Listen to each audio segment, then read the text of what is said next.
Now, we could laugh or we could cry, and this is a very serious matter.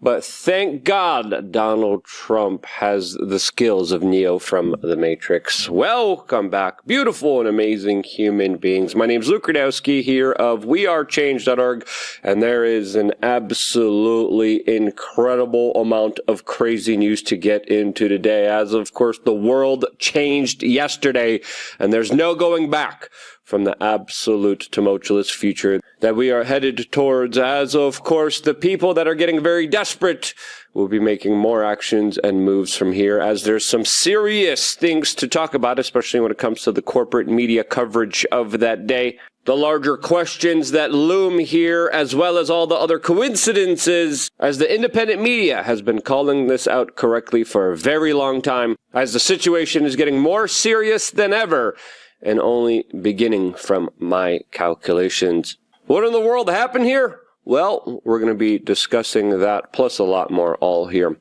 on this independent media organization. The New York Times still running with major hit pieces against Donald Trump today. This is the Sunday opinion page of the New York Times talking about, quote, he failed the test of leadership and betrayed America. Voters must reject him in November, specifically highlighting Donald Trump in an ever so untimely and distasteful manner, as there's some political extremists literally trying to somehow justify what happened yesterday, as Sky News is saying that Trump played some rules of engagement here, as we are really seeing some of the most disgusting takes that could possibly be taken, not just from online commentators, not just from corporate media, but of course, even Congress members. I do want to show you this one piece of history before we get into the elephant in the room story. So let me press this button here. I had trouble finding this, by the way. Brave did not serve this to me. I had to go to Google, which I only have to do a couple times a year. So I don't know what that's all about.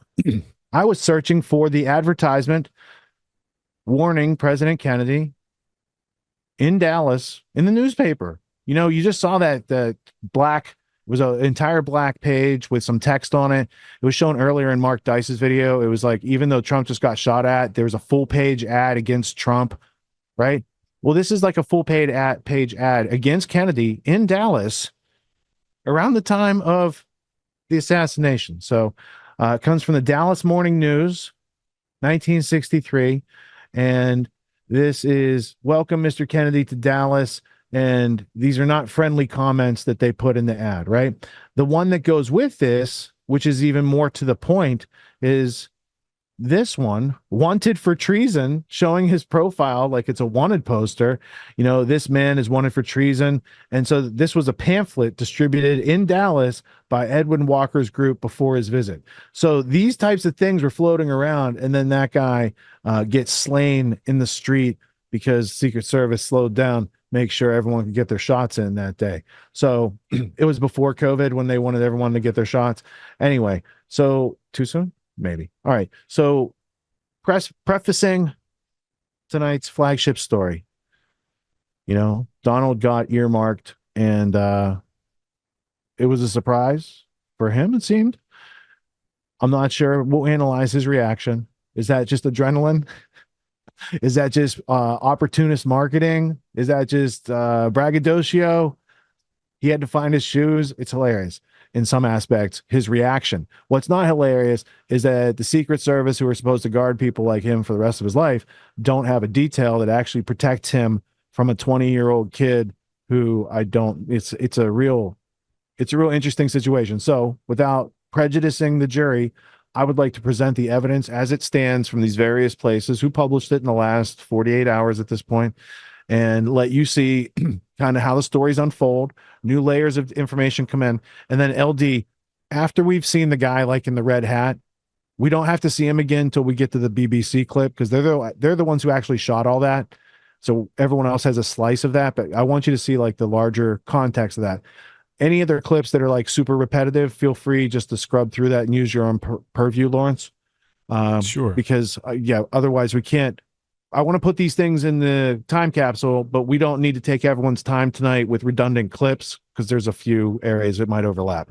All right. Now, with all that being said, The first place that I saw it when it happened, I'm from outside of Pittsburgh, Pennsylvania. These are Pennsylvania news stations. It was ironic to see, and like I know kind of like the area where these things went on. I know where the kid went to high school because I played hockey against that high school, Bethel Park.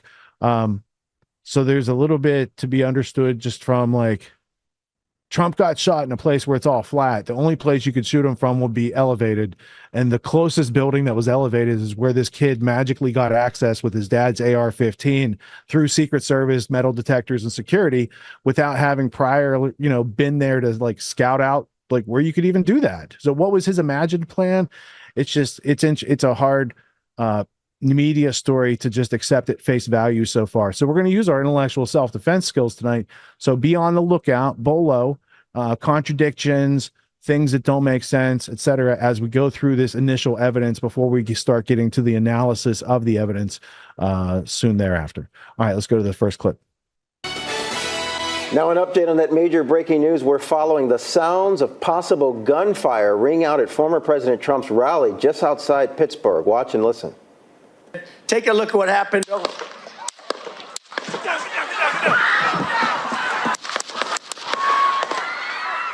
Shots still being fired even after he ducked down. This happened around 5:15 our time.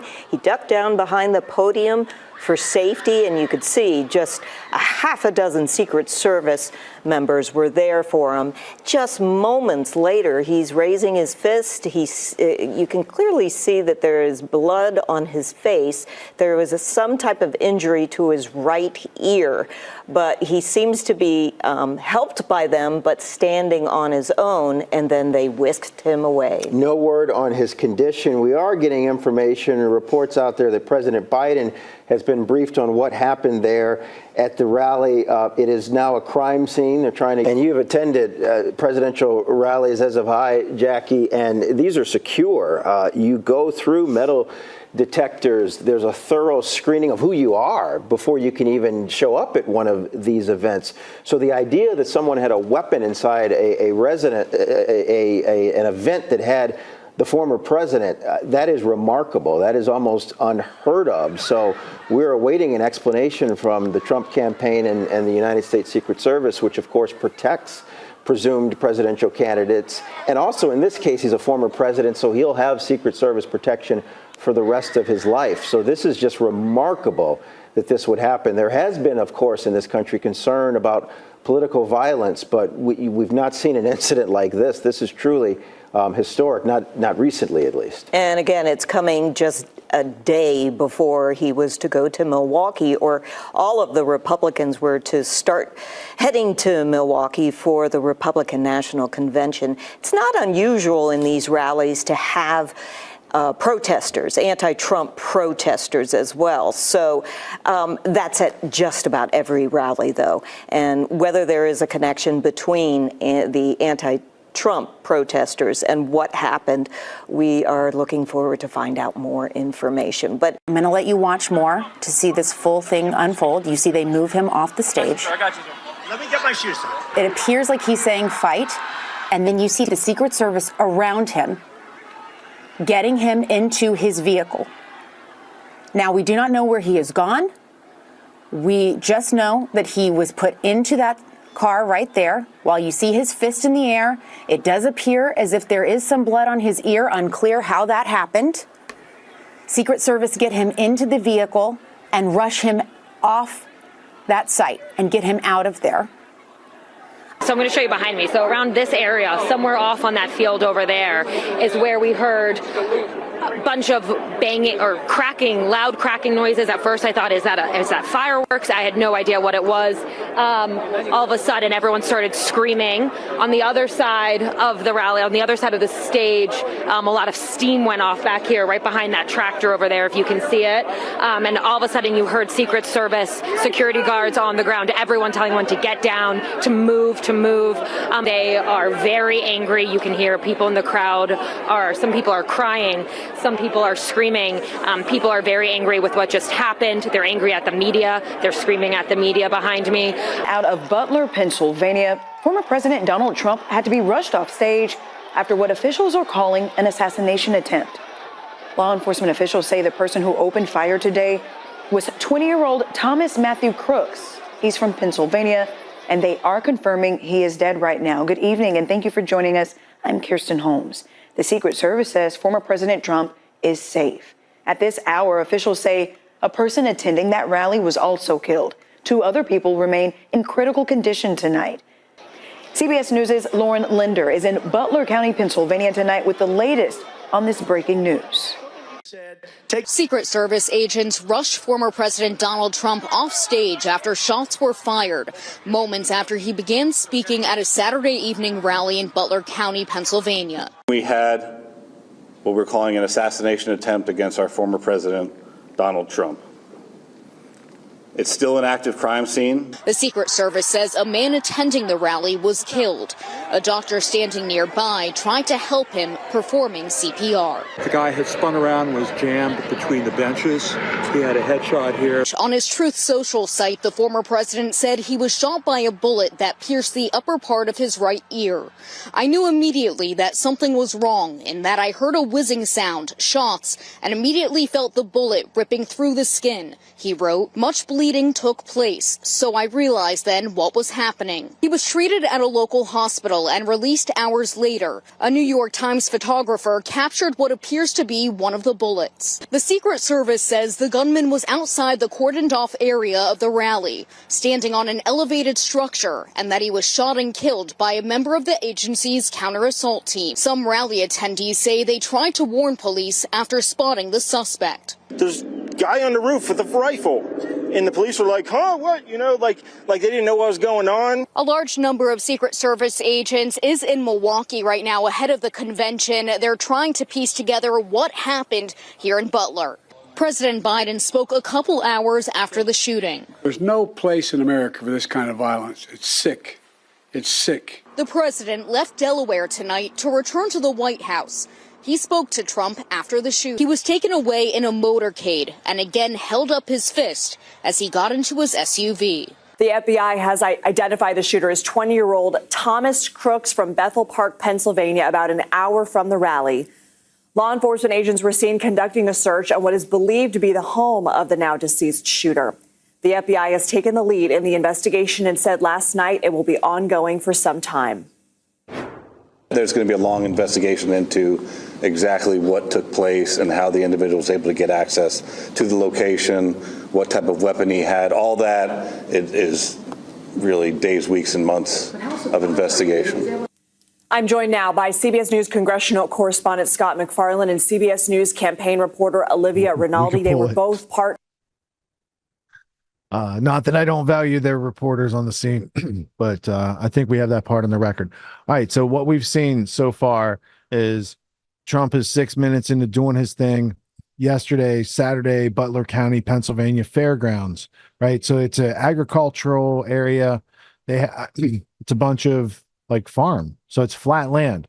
So there's no shooting him from far away unless you get elevated positions. So we're going to get into the other pieces of evidence, like where was the shooter? Where was the former president? How far away were they? What was in the line of sight? Where's the counter sniper team? What field of view do they have to cover? How does their imagery and reticles work?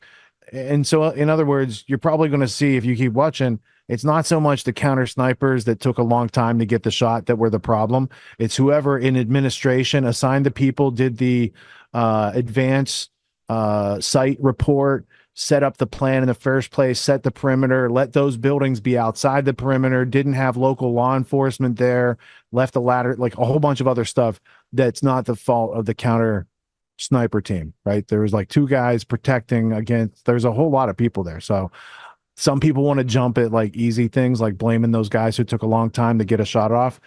But if you look at the situation, as you will have some evidence tonight, you might want to just reserve judgment. It's only been like not even 36 hours since the incident. So we're in the fog of war. I'm traditionally a forensic historian, and I like to look at things after the dust has settled. It's definitely more difficult to look at it like as it's going on, but this is a good challenge, and we're going to go through and parse this information tonight. You, as the audience, are going to have a better, clearer, more accurate view of the timeline of events, who was involved, and what's left open to reasonable doubt that should be, because there's no evidence yet So we're going to go ahead and continue playing some of the clips. Now, the ones coming up, the next one comes from Sky News Australia. So now you're going to get to see what someone outside the country watching news in Australia might see about this situation in America. Sometimes they see things what are going on here more from a meta view, and it's almost more clear, these machinations, and how, you know, just at the right time as their guys hitting the canvas, they call off the fight. Right? Oh, well, you know, there's a whole situation now, so things change, right? And it's almost like making Biden a wartime president, although he might have declared war on Trump. But we'll see. We'll see what the situation is and who's in control of the Secret Service and who they really work for. And again, what their history is and why do they also protect the currency? What's the connection between protecting the presidency and protecting the currency, other than they both end in CY? Anyway, we're going to see why. We're going to start with Sky News Australia. We're then going to go to an official story of the events from BBC, which is a very interesting perspective because they might stand to benefit from the removal of somebody like that who impedes their plans for a new world order. You know, they got their guy Stephanopoulos holding up, like, here's Bernie, he's walking around everybody, right, trying to buy them a couple more weeks while they figure out who to throw the rest of the candidate, you know, which candidate to throw in there. And then we're going to round this out with part of Candace Owens' live assassination attempt, everything we knew yesterday within like an hour or so of the event. So this was something that there's a lot of source material that she covered. I'll try to help LD like skip through and find the juicy parts of that, but she did a really good live analysis job yesterday.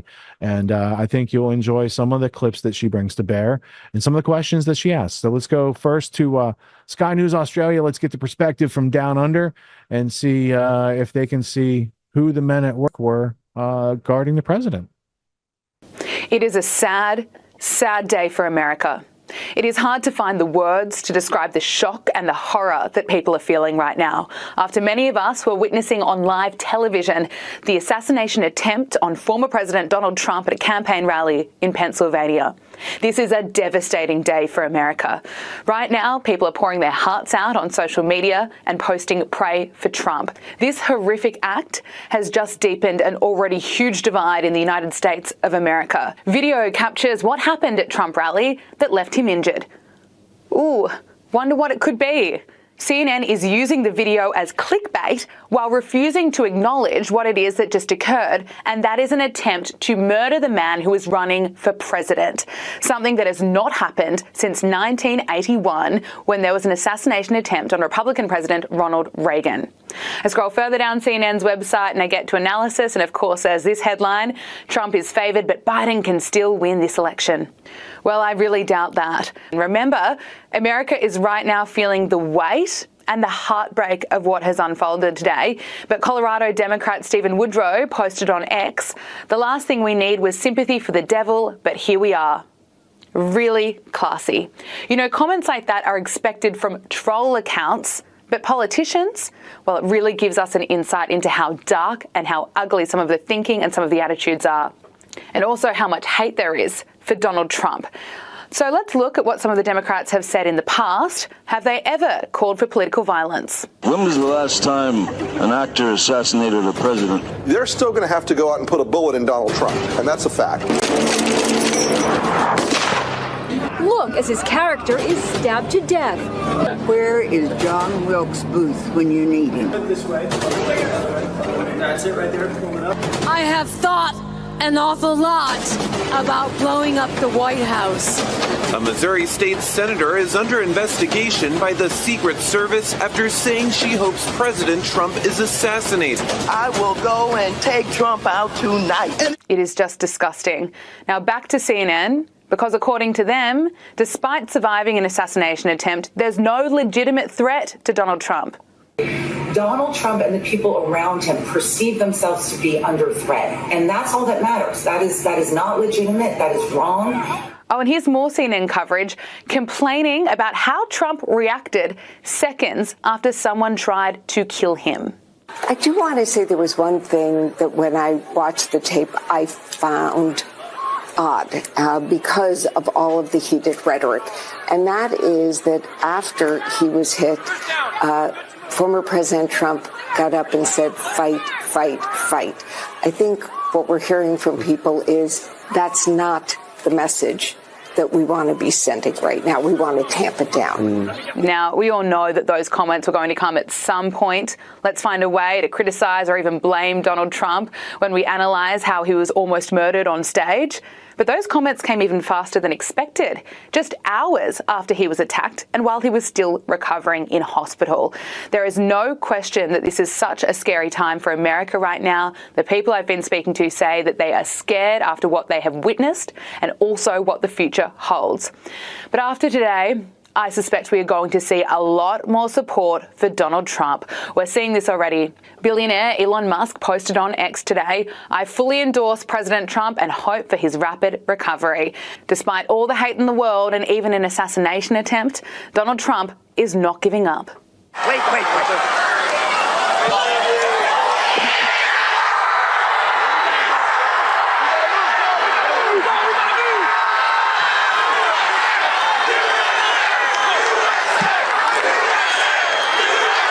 This is the latest from authorities in the US. Is that the FBI stands with the people of Butler County in western Pennsylvania, and our hearts go out to the victims of this heinous act which occurred today.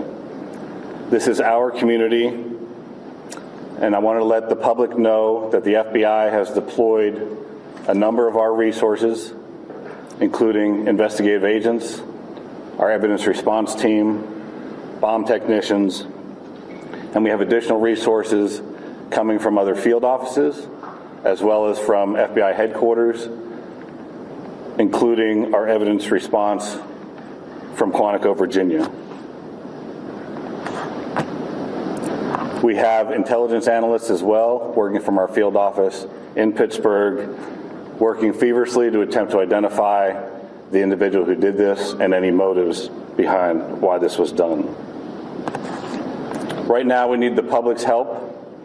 Anyone who was on scene, who saw anything, who identified any information, please report that to the FBI using either the phone number 1-800-CALL-FBI or online at fbi.gov/Butler. This evening we had what we're calling an assassination attempt against our former president, Donald Trump. It's still an active crime scene. As I mentioned, we have a number of agents on scene. We also are working closely with other federal agencies, our state partners, and our local police partners as well. Again, at this time, we are not prepared to identify who the shooter is. We are close to that identification, and as soon as we are 100% confident in who that individual is, we will share it with the press. With that being said, also, we do not currently have an identified motive, although our investigators are working tirelessly to attempt to identify what that motive was. America is reeling tonight from an assassination attempt on Donald Trump. It happened at a rally in Pennsylvania when a gunman on a nearby roof evaded security and shot at Mr. Trump, who dived for cover. One member of the crowd was killed while protecting his family, and 2 others were injured. The gunman was subsequently shot and killed by the Secret Service. Donald Trump has called for Americans to stand united after the attack, and President Biden has condemned it. But as well as shock, there's been immediate blame and counter-blame, and also a strong sense of foreboding as to what this means for the US. For our first report tonight, let's go live to our correspondent Gary O'Donoghue, who's in Pennsylvania and who was at the rally where the attack took place. Gary. Rita, in just a couple of hours, the president will address the nation in prime time from the Oval Office, a sign of the magnitude of the events that have taken place here. We're learning about some of those who were injured and lost their lives last night as well. Corey Compatore, he was a 50-year-old volunteer fire chief. He threw himself on top of his family to protect them from the bullets. 2 others, David Dutch, James Copenhagen, both injured and stable in hospital. Everyone now trying to work out why and how this could have happened. Here's how the events of the night unfolded. The former president could be seen clutching at the right side of his head.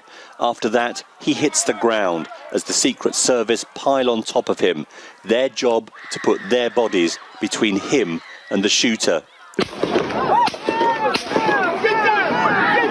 When you look back closely at those moments, the sheer horror of the events is hard to avoid. The former president going down to the ground, and then, with help from the Secret Service, getting to his feet. He's also resisting leaving the stage because he can't find his shoes. I got you, sir. I got you, sir. Let me get my shoes, sir. Hold that in your head. It's bloody. So we got to move to the front. A potent reminder of what shock can do to people's thinking in the moment. It's difficult to hear, but he tells them several times to wait before raising his fist. He can be heard saying the words, "Fight, fight."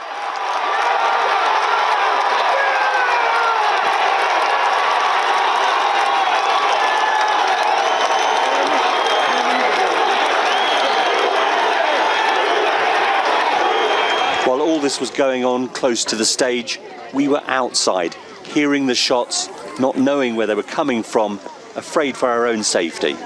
We're just waiting to see if things have cleared, and we're just, as you can see, we're on the ground behind our car, which is not ideal, but that's the shelter we have at the moment, and that's what we're trying to ascertain what's happened. As people streamed out of the venue, they told us what they'd seen. One man, a local business owner, described how he noticed a man he believed to be the shooter climbing onto a low roof nearby, holding a weapon. We noticed a guy crawling, bear crawling up the roof of the building beside us, 50 feet away from us. So we're standing there, we're pointing at the guy crawling up the roof. And he had a gun, right? He had a rifle. We could clearly see him with a rifle. Absolutely.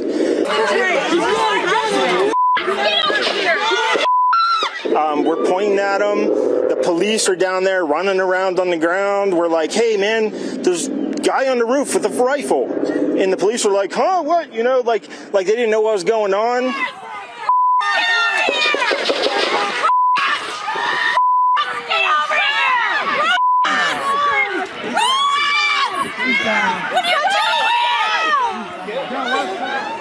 I heard the shots.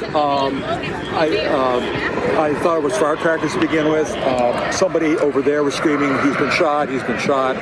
So I made my way over. I said, I'm an emergency department physician. Let me help you. The guy had spun around and was jammed between the benches. There's a helicopter coming in to get him. So I got people there really helpful. I got was there only one person shot that you saw? Then I did CPR, did chest compressions as well as I breathed for him. President Trump was taken straight off to the local Butler County Hospital. Shortly afterwards, he released a statement paying tribute to law enforcement and expressing condolences for those killed and injured. Later, he posted on Truth Social, "It was God alone who prevented the unthinkable from happening. We will fear not, but instead remain resilient in our faith and defiant in the face of wickedness." Thomas Crooks. The FBI has named 20-year-old Thomas Matthew Crooks as the subject involved. He graduated from high school 2 years ago.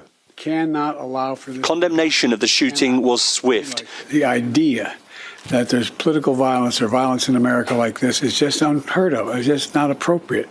And everybody must condemn it. Everybody. The Biden campaign is suspending its activities for the time being, but Donald Trump, seen here after the shooting last night, has said he plans to go to the Republican National Convention on Monday as planned. In the meantime, investigations will continue. Our North America editor Sarah Smith joins us now. And Sarah, just describe the mood of the country right now.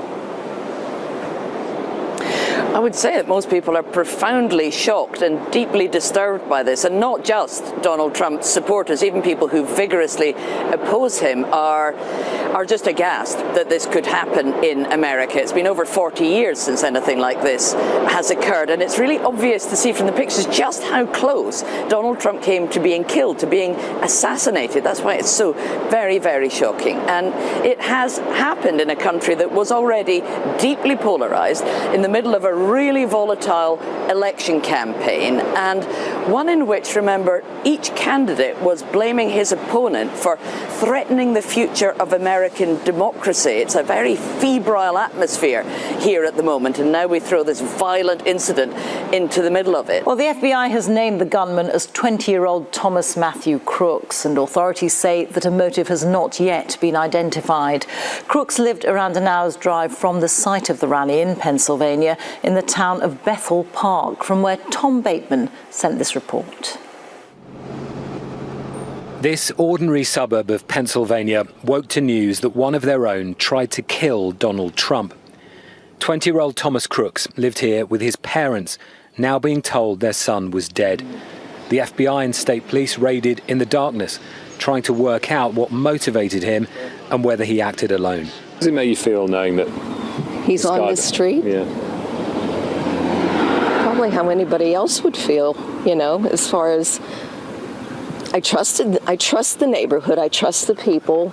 There's never been anything happening that brought the police down here. He rode my son's school bus. So what happened? Tell me what you were told. They said that the state police came to the door and told us that we had to evacuate, that there was a state of emergency, and they said there's a bomb on the street. The police haven't confirmed a report that explosives were found in the family home, but it's known that Crooks followed a website about guns and detonations. The FBI is searching the house. They've been here through the night, and a key question for them will be over any motive and whether Crooks's politics played any role. Records show that he was a registered Republican, but he also gave $15 to a progressive or liberal campaign group on the day Joe Biden was sworn into office. In his high school yearbook, Crooks appears as a smiling teenager. Yeah, I was sitting downstairs. One former classmate is baffled about what switched for this once diligent student. He was always getting good grades on tests, everything like that. He was very passionate about history, but it was nothing out of the ordinary. He was a nice kid, and I had never had an experience with him where I was like, he, you know, isn't nice. He was always nice, and I was always friendly to him.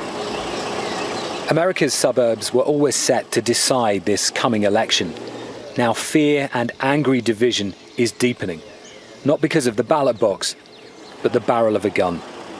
Tom Bateman, BBC News, Bethel Park, Pennsylvania. Where do we even begin? Well, let's begin actually where we left off last night. Last night, we were essentially told not to believe our own eyes. Well, since then, guys, the FBI has come out and they have confirmed, thank goodness they confirmed, that yes, Trump survived an assassination attempt, because in case you missed it, Joe Biden came out, gave us 2 minutes, and he communicated that they weren't sure whether or not it was an assassination attempt. They were waiting for facts. So let's not rush. Let's not rush to any conclusions. And that is the perfect place to start, you guys, because that's where we are at right now in our society. That final instruction, not to believe your own eyes, not to believe your own ears, to wait until the authoritarians come out and tell you what is real. That's actually where we are, specifically in Western society. People go with that. I will guarantee you that a part of the population went to sleep last night and said, we don't know if it's an assassination attempt yet. We should wait to find out. We should wait until our government confirms. We should wait until the FBI, the most corrupt government organization that's plausibly ever existed, lets us know that it was, in fact, a failed assassination attempt. Well, guys, as I said, it has been confirmed. Another far-right conspiracy theory has come true. Wait, we'll get to the headlines. They were making fun of Tucker when he said this. Tucker's pushing this conspiracy theory that Donald Trump may be assassinated. I don't know why he would say such a thing. Oh, constant headlines, because he's been under attack ever since he's been free. It's almost every day now. They just keep attacking Tucker. They keep attacking me. Keep attacking every person who's coming to you and saying something very evil is going on. People that have the courage to call what we are seeing, right? And I have been saying it. They are going to try to kill Donald Trump. Donald Trump better choose his vice president very carefully, Because if they suspect the person he has selected is someone that they can control, someone like a Nikki Haley, there is no reason that they would allow him to live. And some people don't want to deal with that. They don't want to deal with the reality of how evil our institutions are. But guess what? The time for fear is over. You have to face this reality because it's the only way that we're going to be able to move forward. And one of the things that we're going to do here is we're going to name the shooter. I know there's a lot of organizations and companies that say we shouldn't do that because that's what they want. You know, they want to be known. They want their name to be remembered. Let me tell you something. I not only want this person's name when this stuff happens, I want to know everything about that individual. I want to know what they ate for breakfast because we have to confront evil. I want to know what sports they were involved in. I want to know who their friends were. I want to know the last message they sent. I want to know who their parents are. I want to know what their parents do for a living. And especially want to know whether or not their parents have had anything to do with the United States government. Because that detail is very crucial. I want to know what drugs those individuals are on. That's the one thing they never tell you. Which pharmaceutical drugs are these shooters, all of them in the past, and this current shooter, are they on? Because it tends being that, it seems to be the case, that so many of them are suffering from mental illness and are on drugs, but we're not allowed to have that conversation. Well, today we are going to have that conversation. I'm going to tell you why Big Pharma is always the most important part of the equation. So first, let's recap, guys. Let's get into this. Obviously, everybody by now has seen this footage. We're going to show it to you again just to recap the events quickly here. Last night, while Trump was speaking in Butler, Pennsylvania, shots rang out. I counted about 8 to 10 shots. You guys can count here. We are going to show you again how exactly and when exactly that went down. Take a look. We see something that said, take a look at what happened.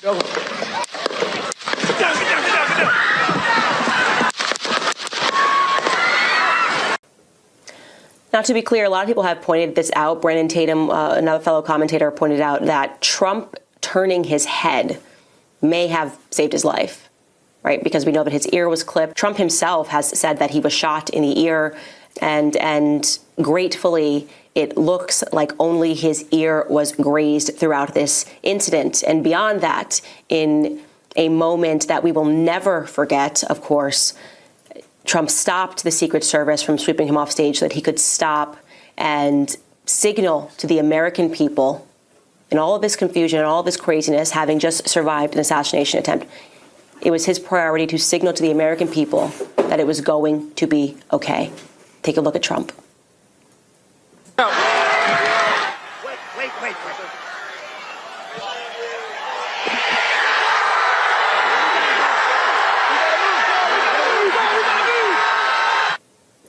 That's just incredible. That will give me chills forever to realize that. I don't think you understand what sort of a strength that takes. I would be so terrified in that moment. I would be sprinting off stage, and he's feeling blood coming down his neck. He's feeling blood. He realizes that he's been shot in the ear, and he goes, wait.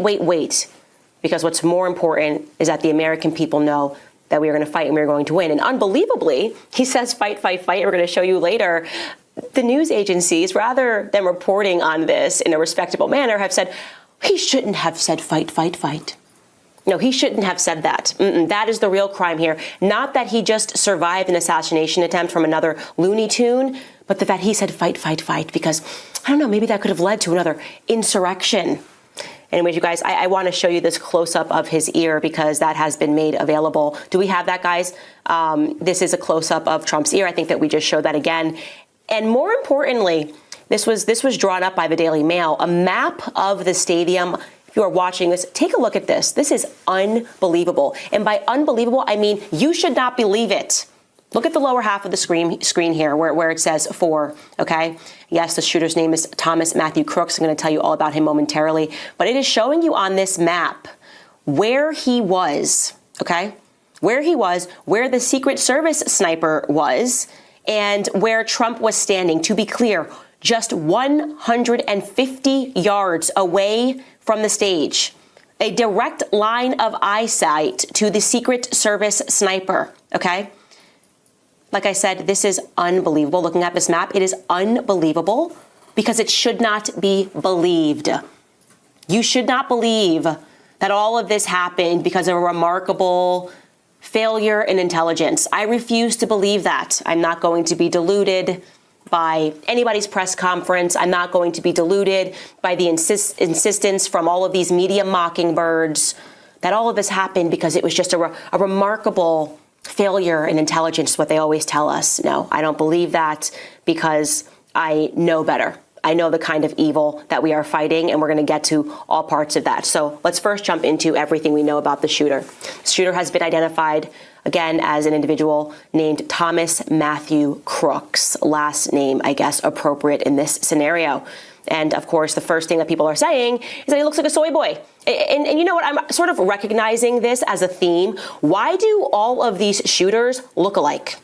They have the same look in their eye. Do you know what I'm talking about? They all look like the would-be shooter in all of these situations. And I'm talking about in the past, school shooting situations. They all have a certain look. So can we throw up a photo of, here's Thomas Matthew Crooks, okay? This looks like a school picture of some description. And I swear I've seen this person over and over again in other school shooting scenarios. I'm thinking mainly, by the way, of a Connecticut shooting situation, because that's where I'm from. And they just all have a similar look in their eyes, in my viewpoint. Thomas Matthew Crooks had never voted in a presidential election, had never voted ever in his life, because he only just turned 18 2 years ago. So what we do know about him is that just before he turned 18, and this is in 2021, when he was just 17 years old, he decided to, on Biden's inauguration day, to make a donation via Act Blue. You guys know that political action committee that raises money for left-leaning politicians. Yes, he decided to make a donation to Act Blue, just $15. That is a fact, by the way, that has been confirmed by the Federal Election Commission filing. So the donation was earmarked for the Progressive Turnout Project, which was a national group that rallies Democrats to vote, and they were obviously working on getting Joe Biden elected, okay? So this person, factually speaking, in 2021, was a Biden supporter. Now, strangely, later that same year, he decided to register as a Republican upon turning 18. Those facts make sense to you? Do those facts align now that we know that he then decides to try to assassinate President Trump, that he was financially supporting Biden, he was putting together a plan to assassinate President Trump, and they are going to try to convince us that he was a Republican? Nope, that seems too perfect. Now, they have reached out to family members in the Crooks family. His uncle, Daily Mail was able to get in touch with him, his name is Mark Crooks, has said that he has not seen his nephew or his nephew's parents in years. He describes them as quote unquote, very private. I don't like that. I don't like that a family member, an uncle, would not be in touch with his own brother or his own sister. I'm assuming here, since he has the same last name, but it's his brother, in years. That instead of being in touch with him, he just knows that they're extremely private. Up to what? What is it about this family that we don't know?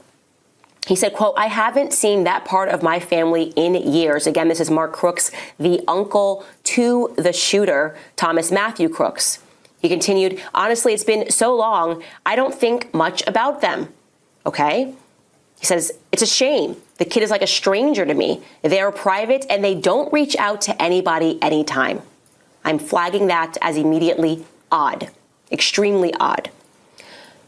Now, during the attack, despite the fact that we know that he not only supported Biden by making a donation of $15 via Act Blue, but also he supported him by trying to take out, via an assassination attempt, Donald J. Trump, it appeared that he was wearing merchandise during the assassination attempt, promoting YouTube's most popular channels that are devoted to firearms, a channel known as Demolition Ranch. That's what NBC News is reporting, that he decided to wear that day a Demolition Ranch, I don't know if it's a t-shirt, I don't know if he was wearing a sweatshirt, but it is one of the most popular channels devoted to firearms. That does not seem almost too perfect.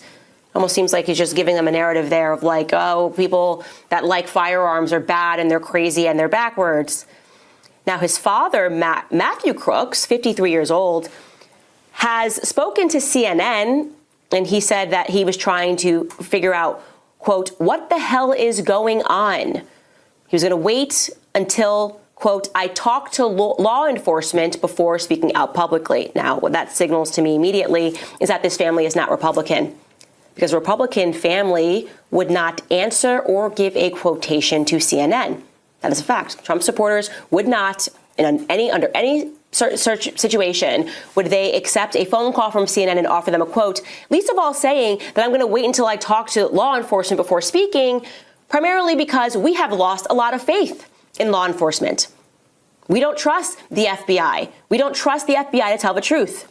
So again, I am flagging the family as immediately suspicious. Everything going on here is immediately suspicious. What have we learned since last night? Because a lot of stuff was coming in. We got some stuff wrong. I think we got the majority of the stuff right. But what we did learn, unfortunately, is that a member of the crowd was, in fact, killed in a deadly shooting, while 2 others were wounded and are in critical condition. All 3 of them are males, according to law enforcement officials. I hope that all of you take the time today to pray for all of these families, because while so many of us are obviously very happy that Donald Trump survived this assassination attempt, we should not forget, we should not lose ourselves. We should also recognize that last night there are people that lost their family members, that they are dealing with that reality today, that 3 men went to support Donald Trump, the Republican nominee, and they are now, 2 of them in critical condition, 1 of them is dead. That is absolutely awful. And again, I did give up my prayers today at Mass. And as an update, everybody was expecting Donald J. Trump to arrive at the UFC fight. He did not. He actually landed back in New York, where he lives, in, I believe it's Bedford, where he lives. And I'm sure that he is processing a lot of emotions right now. I'm sure maybe in the back of his mind, he never thought that it would get this bad. Maybe he didn't take people literally. Maybe he himself thought it was a conspiracy, the idea that they would shoot him in broad daylight. But maybe he did question whether or not they would ever get that desperate to do what they did to JFK, because our government killed JFK. That's the reality that no one will say to you, because nobody has any courage anymore. Everybody lives in fear. Our government murdered a Catholic president, John F. Kennedy. He was shot and killed in broad daylight. Maybe Trump thought, hey, that's the 60s. They could never do something like that today. They could never be so bold as to do something like that today. People got smartphones. People could put together the narrative faster than the mainstream media mockingbirds. And last night, he learned that he was wrong.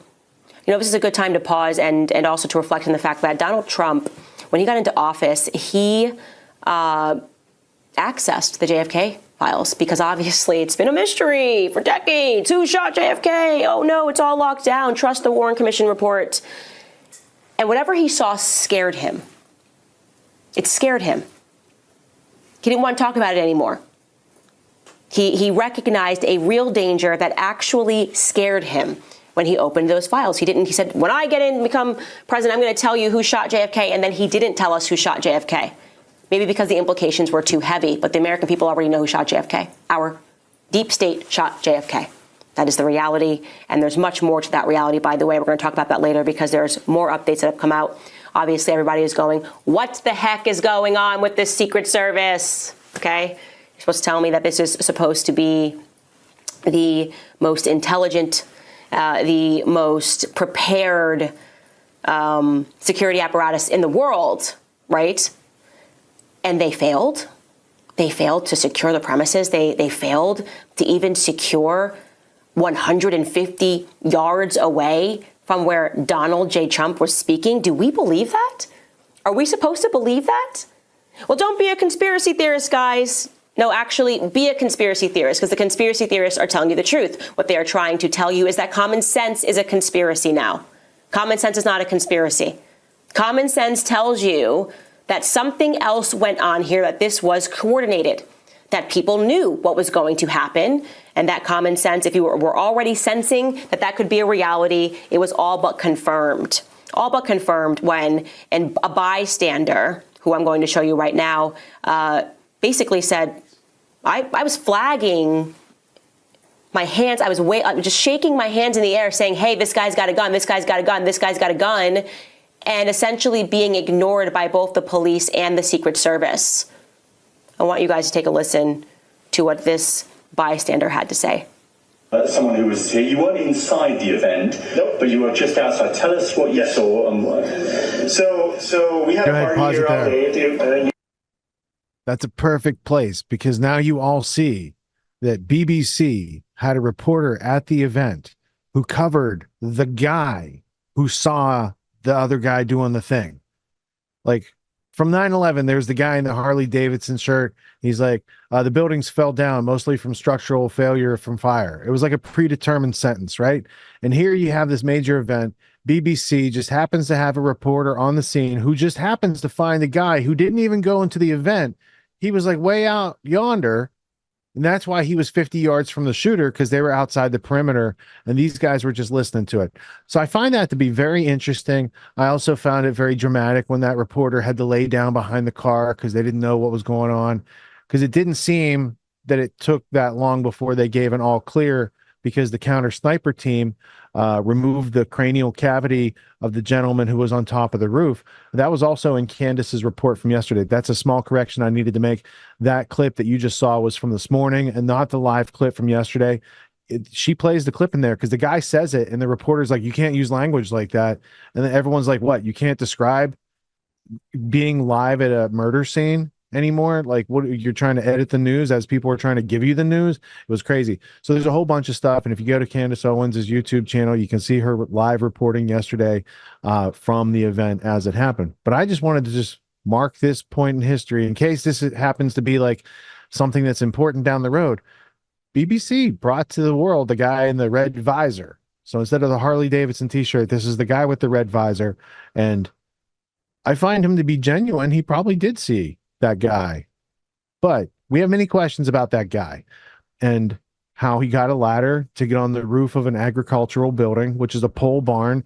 It's probably 20 feet. You know, it's not like a step ladder, like, you know, and you're driving from Bethel Park in your parents' car or whatever. You're living at home with your parents. You guys don't have a 20-foot ladder there. And you also don't have a backyard where you can practice with that armament. And if this guy really did this thing, we're going to find people who belong to the gun club where he got to be better than a failure, because like Oswald, this guy failed out of his rifle test. Okay. We're about to present that evidence. It's coming from the police in Pittsburgh. So I did a 50th anniversary of the JFK assassination. I included 20 hours of audio evidence that the world is not here. You probably haven't heard it. That's why I put it in that episode, because it's like a time capsule of the data. You in that episode will hear that the first murder weapon on the scene of Kennedy's assassination was a German Mauser rifle. It was found by a Dallas police officer who served in World War II and knew the difference between the types of rifles. If you thought Oswald used a Mannlicher Carcano, you'd be disappointed to know that there is no such thing. A Carcano is a Italian rifle, and Mannlicher is a German clip that is associated so they can merge the ideas of fascism and Nazism when they were creating the Oswald story that started with Rhodes Scholar Nicholas Katzenbach. In the Katzenbach memo Sunday after they killed JFK, he said Oswald's the lone gunman. He's dead now. Nothing to be seen here. And that goes out. That becomes the official story. Right here, BBC setting the official story that the skinny soy boy dude climbed a 20-foot pole building, penetrating Secret Service like he's Jack Reacher, and then gets off a pretty intimidating shot, because as soon as you take that shot, you know you're going to get capped. So that's also a thing that person had to face. So I'm not questioning necessarily that kid was found on the top of the building without his head, though I do question how did they identify him, because he didn't have any ID on him at the time, right? We're going to hear these pieces of evidence in the next couple blocks. So they identified a headless corpse on top of a building. I'm not convinced that's the person who took the actual shots. Just because he's there, he could have been a prop. They could have had somebody else take the actual shots and he's the patsy. Oh, I'm sorry. I'm describing the 2015 movie Shooter with Mark Wahlberg that goes on pretty much like what you just saw. Someone in the background gets capped too. I'm pretty sure like that's the whole thing. Or maybe it's The Jackal with Bruce Willis, because there's been a couple movies that have a very similar theme. Only in those movies would you ever believe that Thomas Crooks was the Jack Reacher type character that could get in there, or you know the Tom Cruise character, the Bruce Willis. No, it's antithetical. It's also interesting that someone of his age without a strong social media profile presence no strong opinions about politics, yet he is going to give up his life to take a shot at Orange Man bad? Does he live in a place that has Trump derangement syndrome that would drive someone to think that he's Hitler? I don't know, because there might be those sort of things going on too. So we're going to have to remain objective. We can consider something without becoming part of it or it becoming part of us. We can pick up an object and observe it and put it back down. So we're going to look at a lot of people's claims about these things as they're unfolding. So just because someone says it took the counter sniper team 42 seconds to respond, according to what? When's the starting point on that? How's that going on, right? So there's questions of people's framing.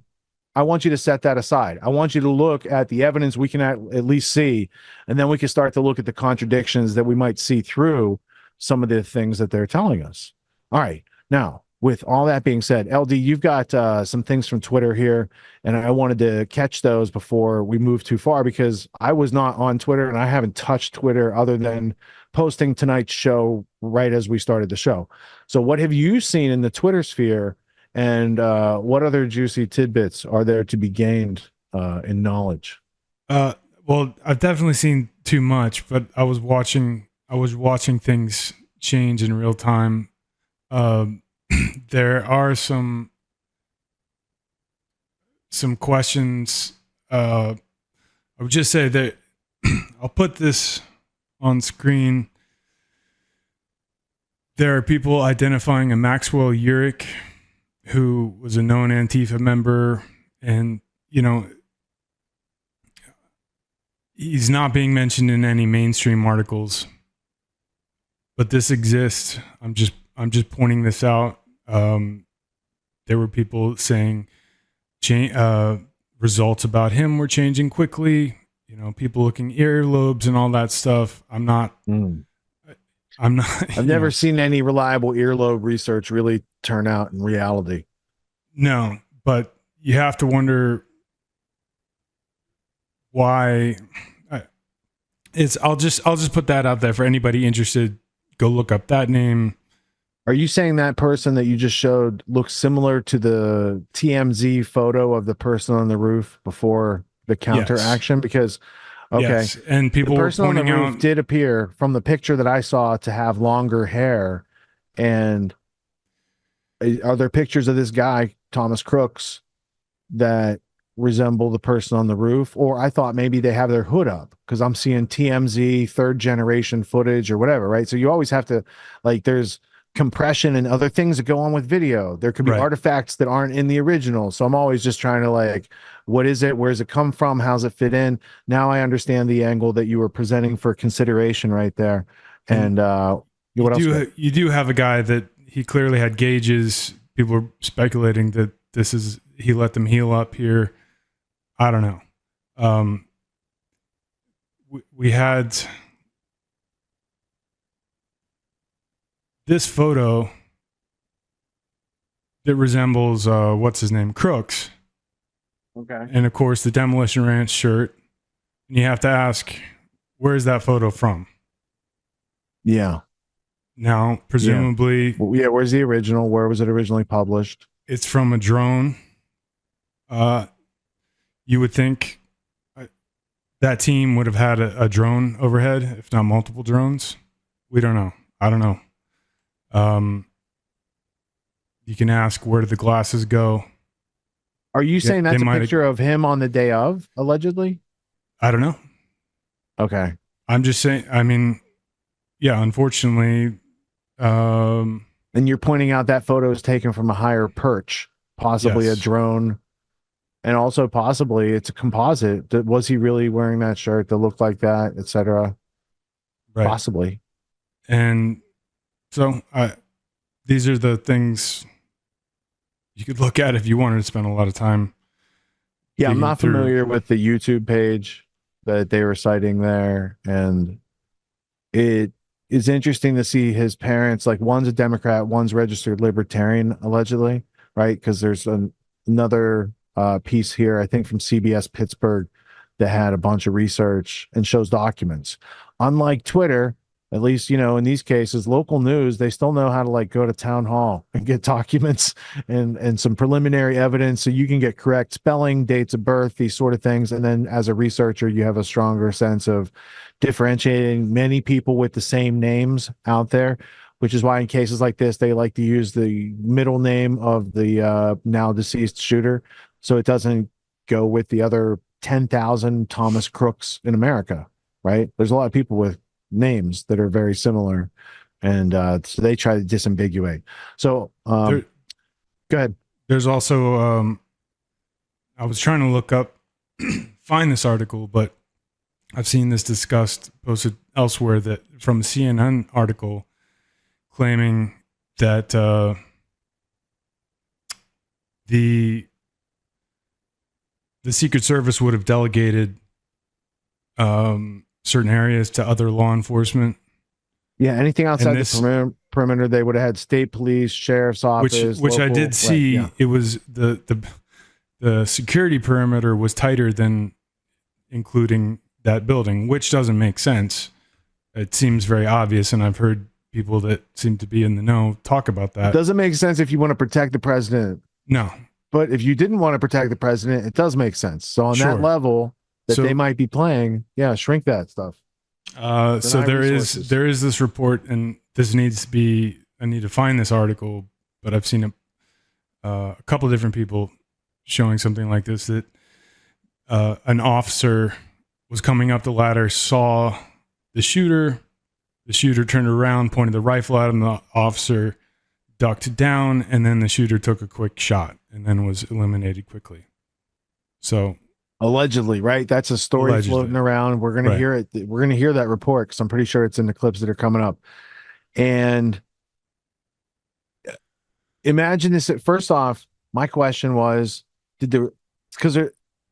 from history, I've learned to be skeptical and not just accept the original story. So I always have questions like, all right, counter snipers take out the guy on the roof. Therefore, he's laying there and there's an attempted assassin weapon there. What type of shoulder strap did it have?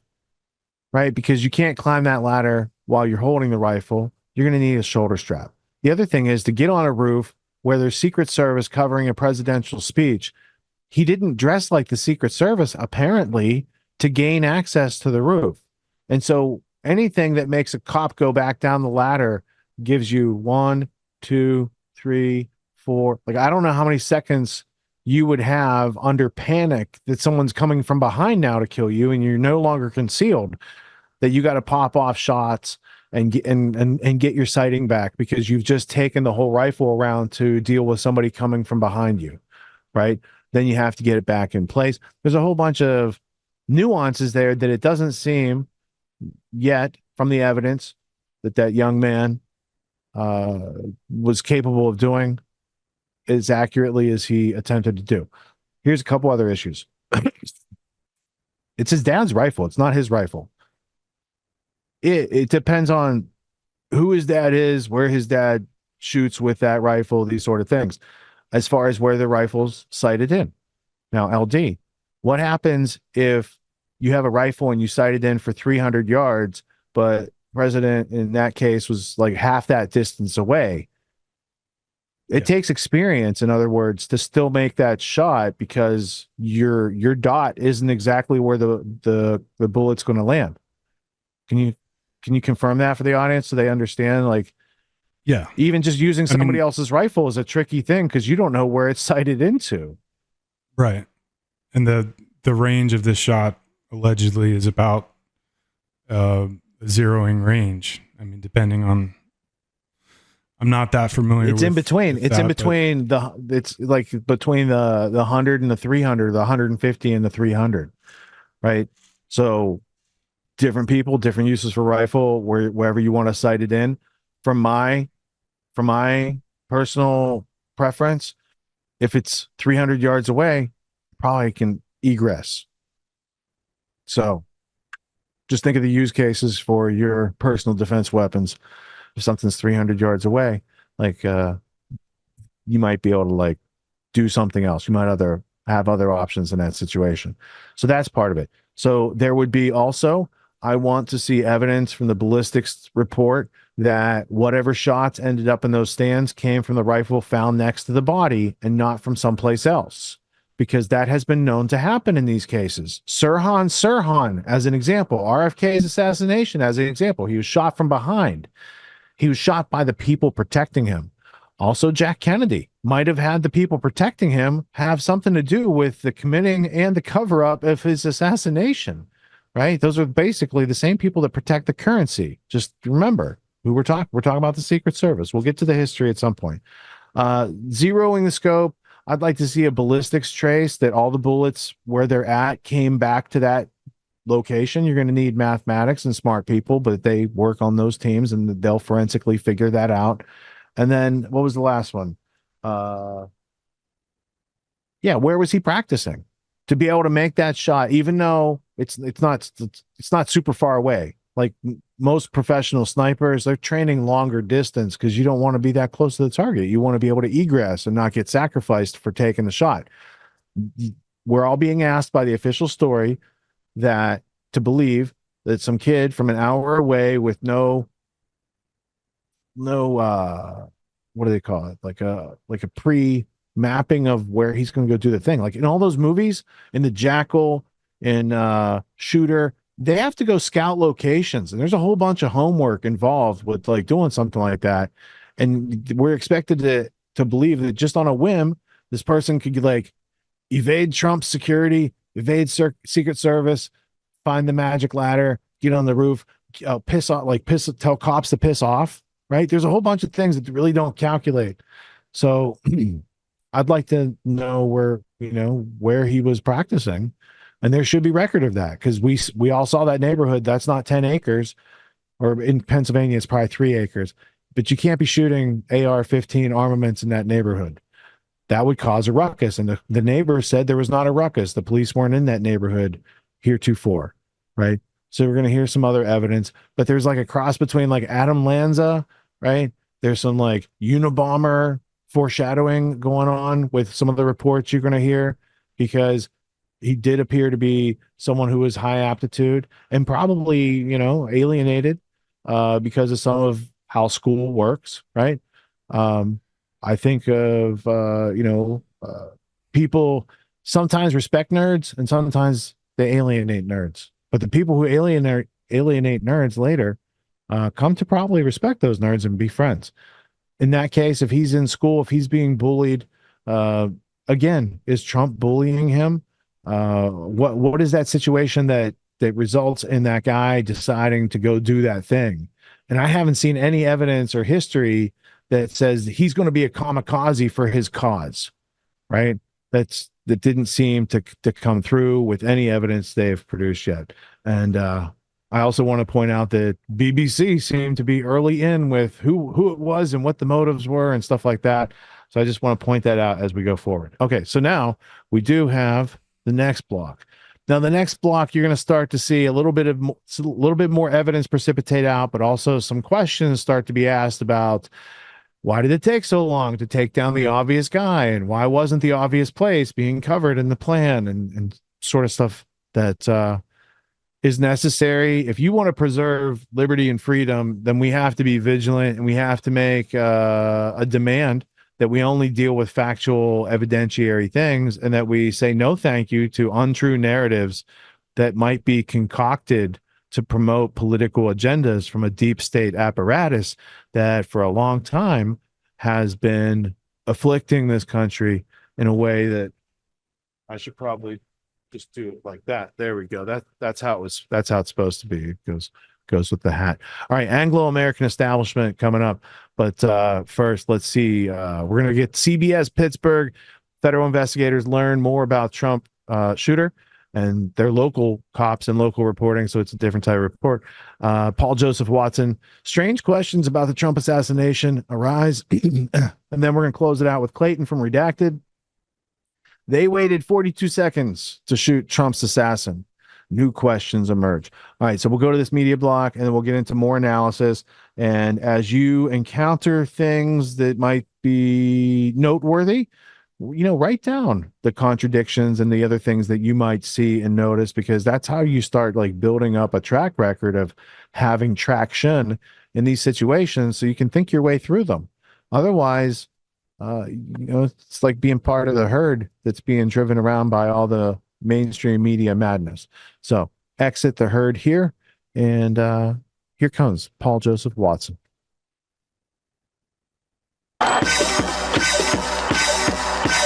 Many men wish death upon me. Blood in my eye, dog, and I can't see. I'm trying to be what I'm destined to be. Oh, there are questions, so many questions.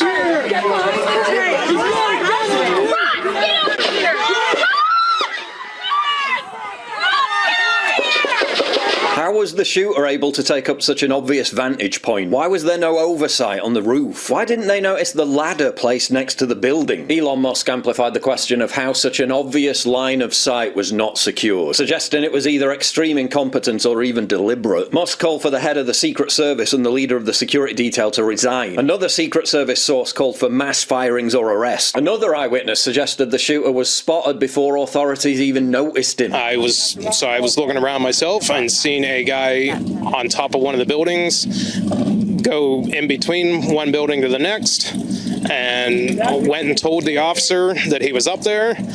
And when I went back to my spot, I heard that people could still see the person from where they were standing. So I checked that out, and I went back to tell the officer that if he came over there, he could see them. Trump just carried on talking while the shooter was able to take aim. And you know, that's a little bit.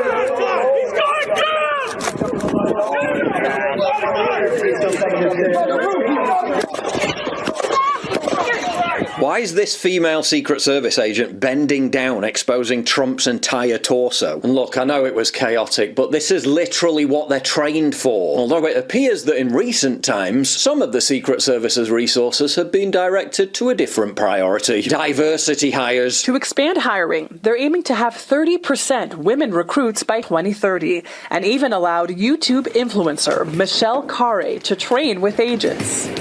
But I'm very conscious, as I sit in this chair now, of making sure that we need to attract diverse candidates. I mean, I know it's a scary situation, but again, this is literally their job, and she can barely even holster a gun. If only you knew how bad things really are. Steve Bannon previously warned this would happen, partly due to the Secret Service's DEI drive. How did it escalate to this?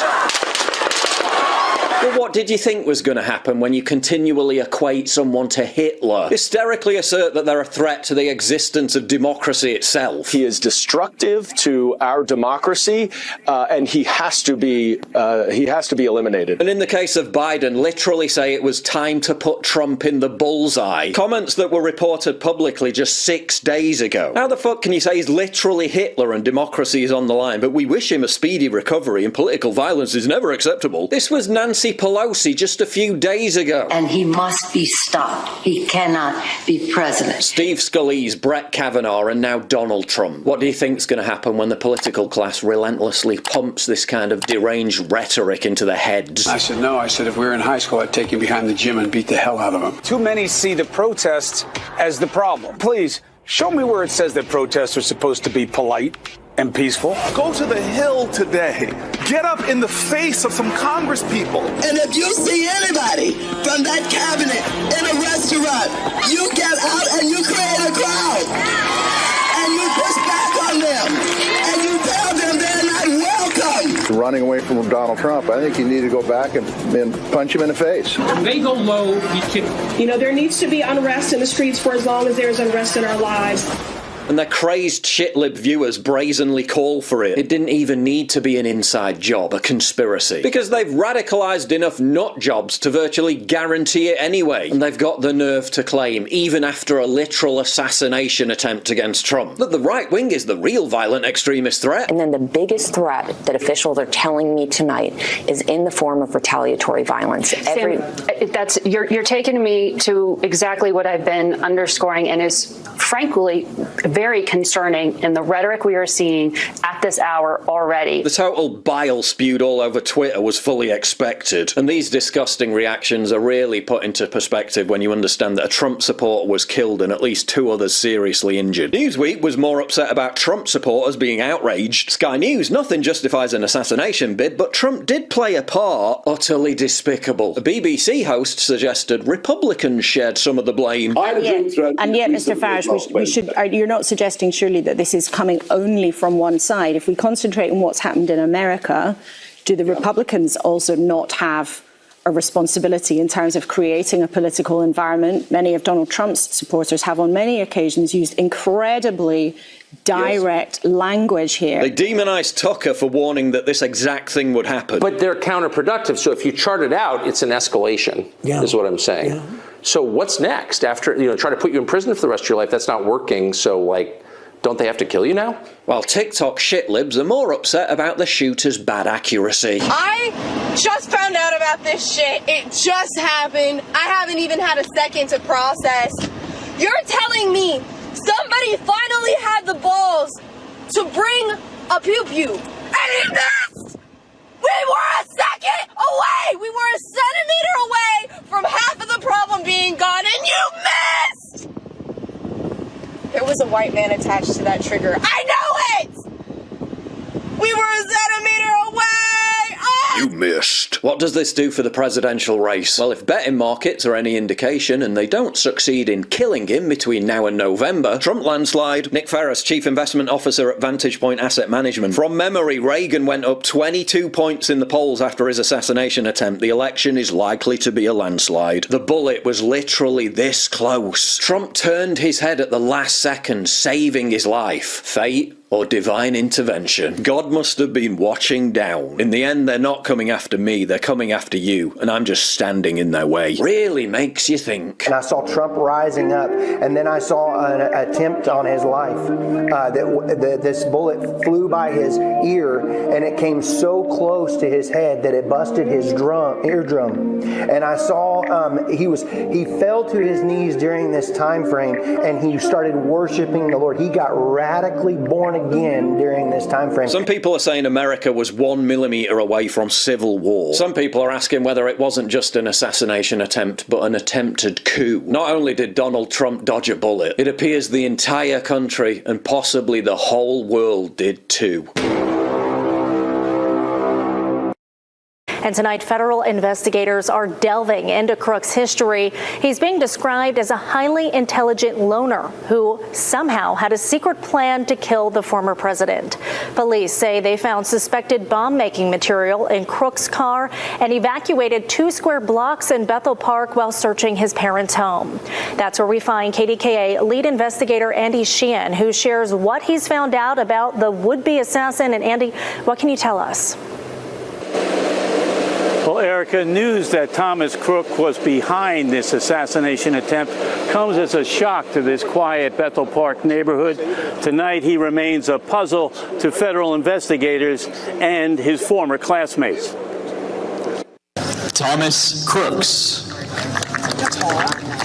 To a smattering of applause, Thomas Matthew Crooks, who failed in his assassination attempt on former President Trump, is seen here graduating from Bethel Park High School 2 years ago. News of his brazen act comes as a shock to his former classmates. Anyone who knew him, close or not, it was just not something that we would have ever seen coming. Described as a highly intelligent student who excelled in advanced placement classes in both history and math, former classmate Summer Barkley said he was quiet, kept to himself, but was always with the ready answer. Everyone kind of knew him as the kid that knew everything. So everything we would always joke, say, I bet Thomas knows the answer to this question. If we don't, Thomas knows it. Like, you could look at him and you would be like, something's a little off. Though Barkley said Crooks did have a few friends, others described him as a loner with an odd demeanor who was picked on by other students. He did sit alone at lunch. Like, he was always alone. I mean, he was bullied every day. Crooks is the son of Matthew and Mary Crooks, here in this middle-class neighborhood in Bethel Park. State records show both parents are licensed behavioral counselors. Matthew works nearby at Community Care Behavioral Health, a subsidiary of UPMC Health Plan. Despite his academic achievements, Barkley said after graduation, Thomas Crooks did not go away to college and instead stayed home, living with his parents and enrolled in the Community College of Allegheny County. Sources say federal law enforcement is investigating his mental health history and emotional state leading up to the shooting. The FBI confirms it was Matthew Crooks who legally purchased the AR-15 style semi-automatic rifle his son used in the attack, which wounded the former president, killed an attendee, and critically wounded two others. Another student tells CBS News, as a freshman, Thomas Crooks unsuccessfully tried out for the rifle team at the high school, but did not make it for being a poor shot. Other students tell us Crooks had a keen interest in history and government affairs, but did not display overt political feelings. His mother, Mary, is a registered Democrat, and his father, Matthew, is a libertarian. Either this was gross incompetence or it was an inside job. I'm going to show you the evidence. And by the end of this video, I want you to make up your own mind, and I want you to drop me a comment down below. Was this just gross incompetence or an inside job? Because to me, there's no in between. Hey everyone, I'm Clayton Morris. You know, last night I was incredibly angry. Today I woke up even angrier as I was watching corporate media all say the same thing, almost as if they've been giving all the same talking points. We need to turn down the rhetoric. From CNN to Fox News to MSNBC to CBS Face the Nation, all of them. We need to turn down the rhetoric. Even Fox News had the balls to have on an assassin himself, Mike Pompeo, who has been confirmed wanted to assassinate Julian Assange, former head of the CIA.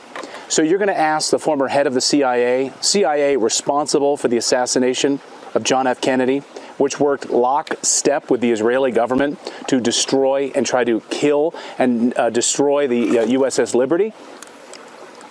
You're going to ask the former head of the CIA, and he's going to tell you on your air, we need to tamp down the rhetoric. Okay, no, we don't need to tamp down the rhetoric. We need to turn up the rhetoric. We need to be angry.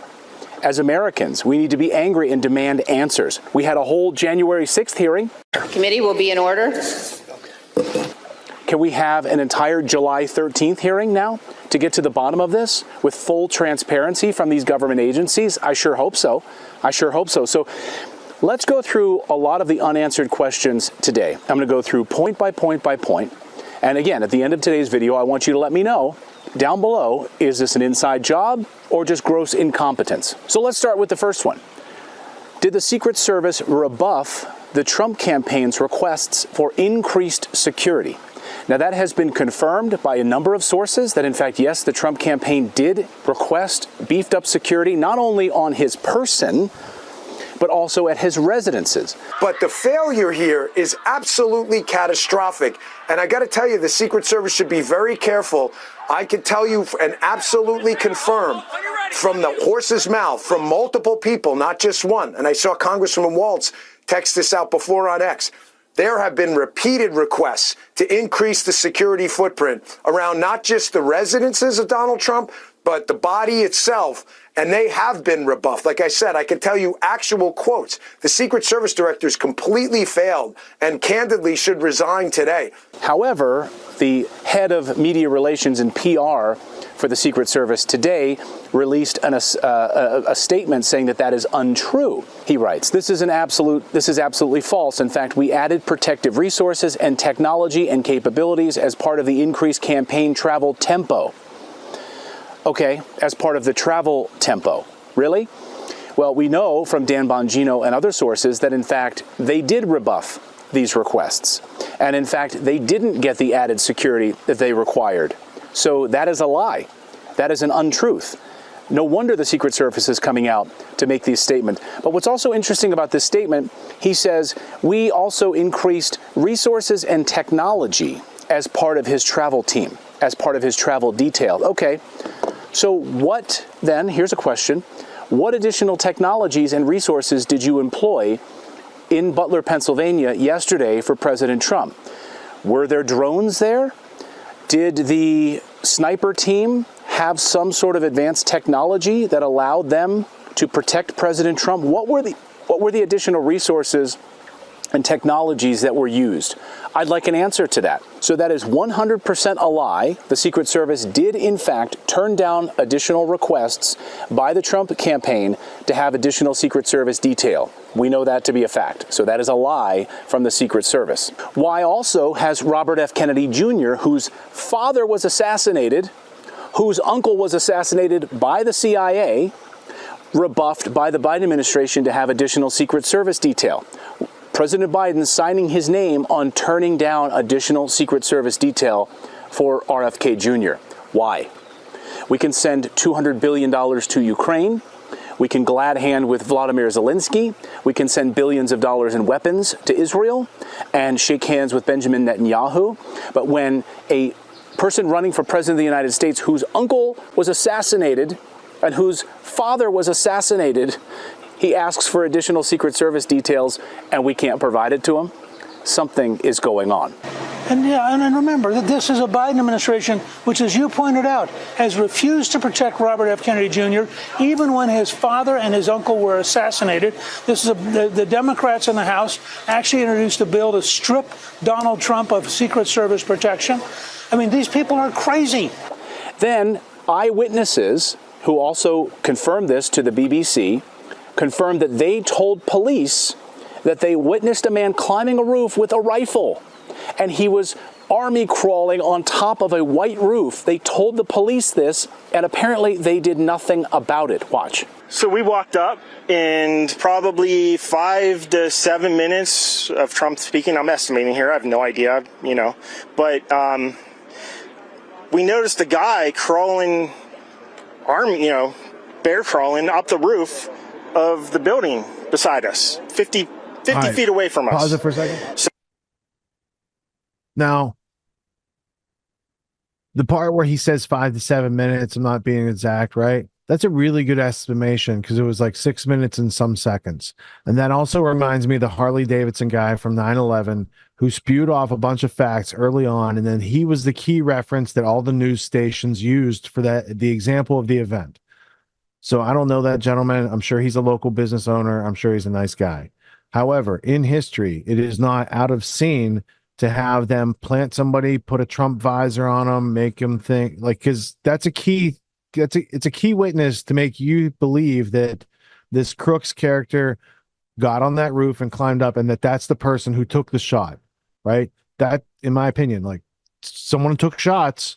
I don't know exactly where they came from. Everybody's saying it's this dead guy on top of a building, but dead men tell no tales.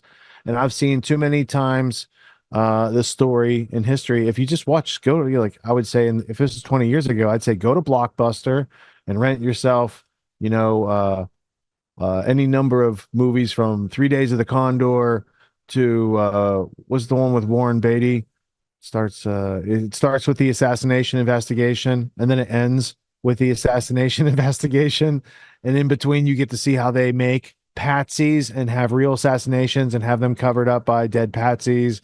And I'll remember the title of it because it's not important right this second. A lot of things to keep in mind as we go through this episode. Also, I want you to know that Thomas Crooks, you're going to hear evidence that he worked as a nutritional specialist at a nursing home, and that doesn't qualify him for this event, and that he had to pass a background check to do that job, and he had no mental health history on record. However, I'd also note that apparently his parents are both counselors and they may be able to prescribe drugs, and that may be why there's no external records of anything that was going on in that situation. And again, I'm not comparing Thomas Crooks to like a Ted Kaczynski, who was a well-meaning, high-aptitude kid at Harvard, and his parents thought, they're sending their kid to Harvard, but really they sent him to the CIA MK Ultra program, and they made the Unabomber out of that kid. So I don't know what this kid was up to yet. It's early. There's not a lot of other forensic, it doesn't have a big footprint. So you're going to see evidence that there's been scrubbing of that footprint. I think it's in this clip here with Clayton, because it comes from Mike. You'll see his name. Anyway, that's also a guy that I think is on Ancient Aliens. So he might not be a cybersecurity expert. I'm not sure, but I'm pretty sure that's the guy that's also on Ancient Aliens that Clayton's about to refer to. So again, take these things with a grain of salt. Compare the statements to reality. That's how we defend ourselves intellectually. We find truth. We find useful information and knowledge to pass between each other. It becomes a currency because it's clean of the assumptions, the rhetoric, the rumors, the innuendo, the official narratives that don't have evidence behind them, right? So let's go ahead and continue with Clayton's observations. So we're standing there, we're pointing at the guy crawling up the roof. And he had a gun, right? He had a rifle. We could clearly see him with a rifle. Absolutely. We're pointing at him. Right? The police are... Just pause it for a second. I mean, correct me if I'm wrong, but unless this guy's already told the reporter the story, there's no reason the reporter would prompt him with words. But we have seen other clips where people were prompted with words. The one kid that said he was a loner and he got picked on, if you watch that whole interview, this same reporter, I'm pretty sure, maybe it's the same reporter, prompts the kid and said he was kind of a loner, right? And then the kid being interviewed is like, yeah, he was always by himself and getting picked on. So unless these reporters know the script ahead of time, they should be asking fucking questions and not asking leading questions. If this is a court of law, I would be objecting if I was the lawyer on the other side. But here, BBC passes that off as journalism, or attempts to, thinking we Americans might not have the intellectual self-defense to see through their advanced rhetoric, their cunning linguistics. We do share a language, but we over here in America, we speak it a little bit differently, and we learn to think differently, and that's why we threw your king out a couple hundred years ago, and we're still having a little bit of a struggle today. But let's go ahead and continue with Clayton's example. I just wanted to point out that's a piece of BBC footage you're going to see all over the place, and I want you to understand the context in which those questions are being asked to the gentleman in the red visor. Down there running around on the ground, we're like, hey man, there's a guy on the roof with a rifle. And the police were like, huh, what? Like they didn't know what was going on. We're like, hey, right here on the roof, we can see him from right here. We see him. He's crawling. Of course, the bigger question we have is, why did the Secret Service not take the shot against this individual on the roof when they had the opportunity to? So let's paint a picture here and go through the timeline of exactly what happened. So the whole thing took about 6 minutes. The rally starts, 6 minutes later, Trump is shot. Here you see the Secret Service detail on the roof looking around, but they are stationed on top of the roof.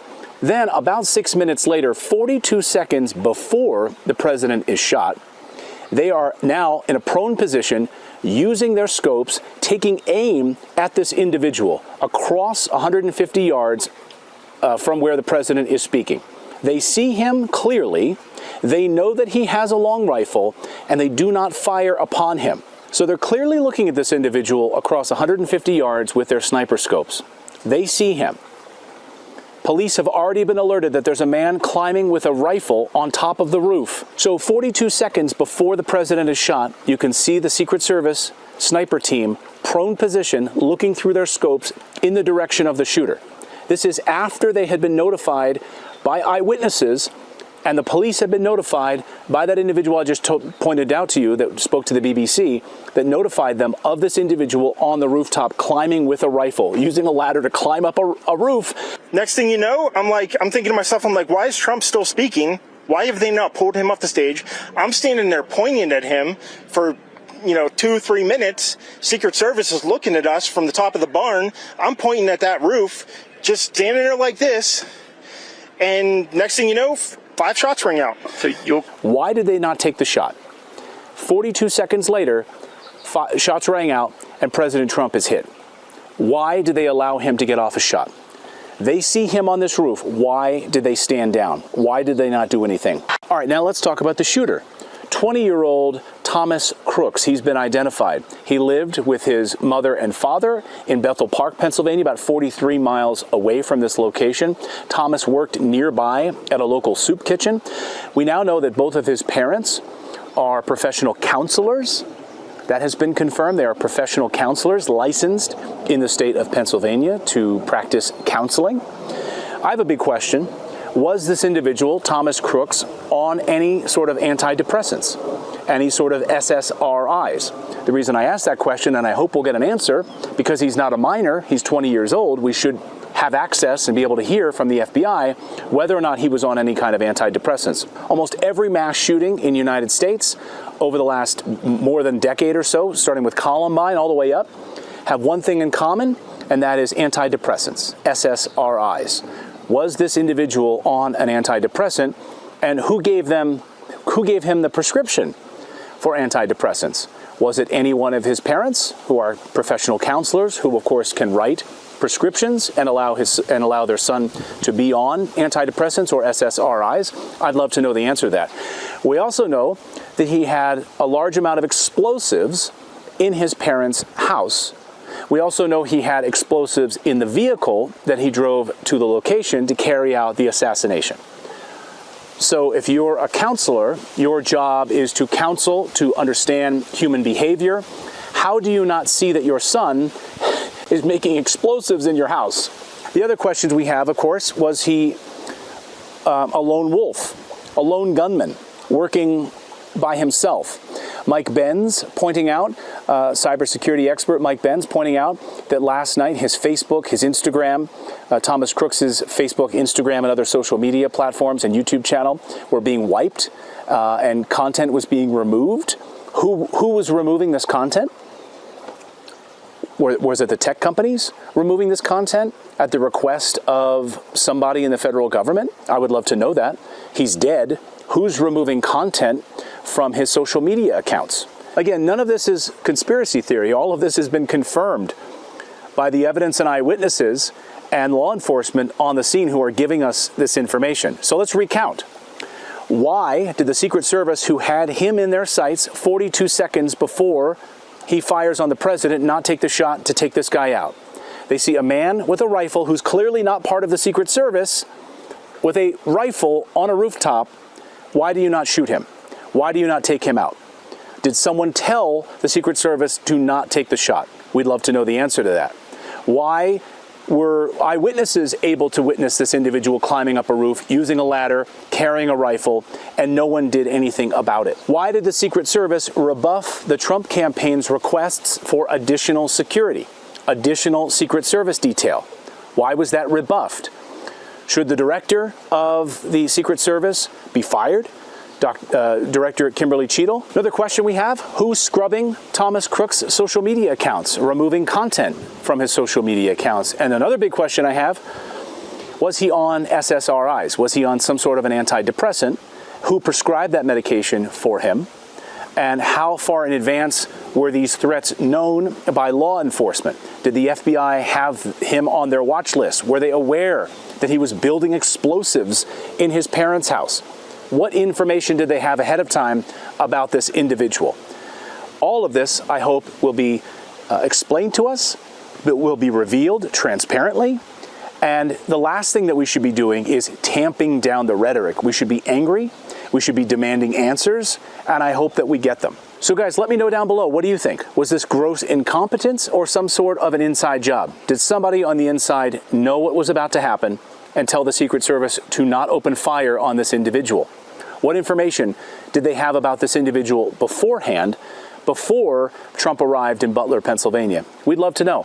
But when you see the corporate media telling you to tamp down the rhetoric, that's because they want you to be sheep and they don't want you to ask tough questions. Don't be sheep. Let me know down below your thoughts on this. Thanks, everyone. Okay, so I take that with a grain of salt. A lot of things he say are known. I haven't heard the evidence and seen the chain of custody. So as a for instance, if that guy's body is identified on top of the building, they call back to the station. They're like, we need, first off, they have to identify him. How did they identify him? Because they had to, they got his phone. He had no ID. They had to send the phone to Quantico because they couldn't open it, allegedly, right? So they're calling headquarters. They're like, we need to know who this guy is. Once they figured out who the guy is, they look at his YouTube channel. He watches Demolition Ranch. So they say he could maybe have explosives in his car, in his house. So they would do that as a precaution. So just because the police are telling people in the neighborhood, and we do have a piece of footage. You've seen this woman in other clips, and for some reason, they don't include this part you're going to see where she said 2 policemen told her there were bombs, and that's why she was evacuated, right? Is there evidence of those, or is that a concern they had and they had to operate in a standard operating procedure in that manner? We have yet to see, right? So there's a couple of those aspects. Also, I wanted to draw your attention here because I'm drawing something. I'm going to draw not the attention, but the situation. Let me zoom in. All right. Trump, he's facing this way. There's an audience. Next to him, there's that red building, and these are Secret Service snipers. And they're pointing that way because that guy was on a building like over here, 150 yards away. Okay. But also, I want you to see this. If I take this and I say, Trump is here. He's facing this way. There's a big audience. So even if you had guys behind him that were his counter sniper team, they have a large angle of radius that they have to scan back and forth with, right? So you got guys not even behind him. They're over here, and there's a larger angle of radius that they have to cover. Sorry, that wasn't on screen the whole time, but it kind of looks like that, right? This is where Trump's standing. He's facing out this way. These guys on this roof are on an angle. It's hard for them to cover over their shoulder. So I'm wondering if there was another building and another sniper team or counter sniper team rather that could have been over here that would have seen this more easily than these guys who kind of have to cover this other radius. Anyway, these are things yet to be figured out. However, when you are trying to protect this principle right here, you need line of sight, right?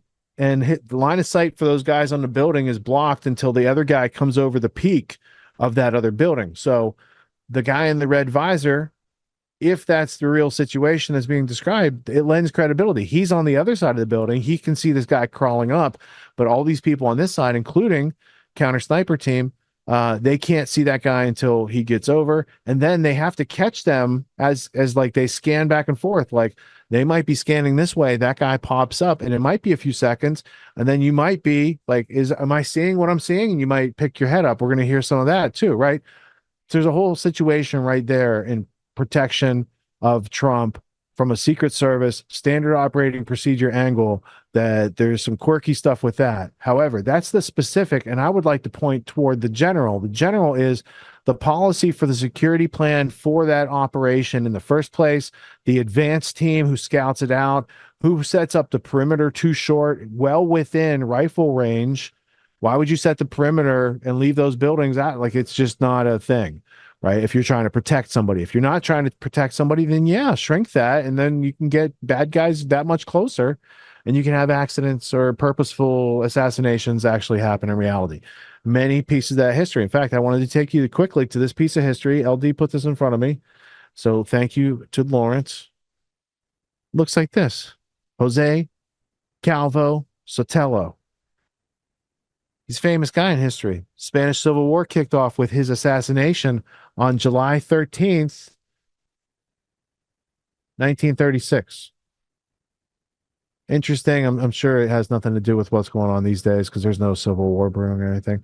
Jose Calvo Sotelo, first Duke of Calvo Sotelo, was a Spanish jurist and politician. He was a minister of finance during the dictatorship of Miguel Primo de Rivera and a leading figure during the Spanish Second Republic. During this period, he became part of the Spanish Renovation monarchist movement.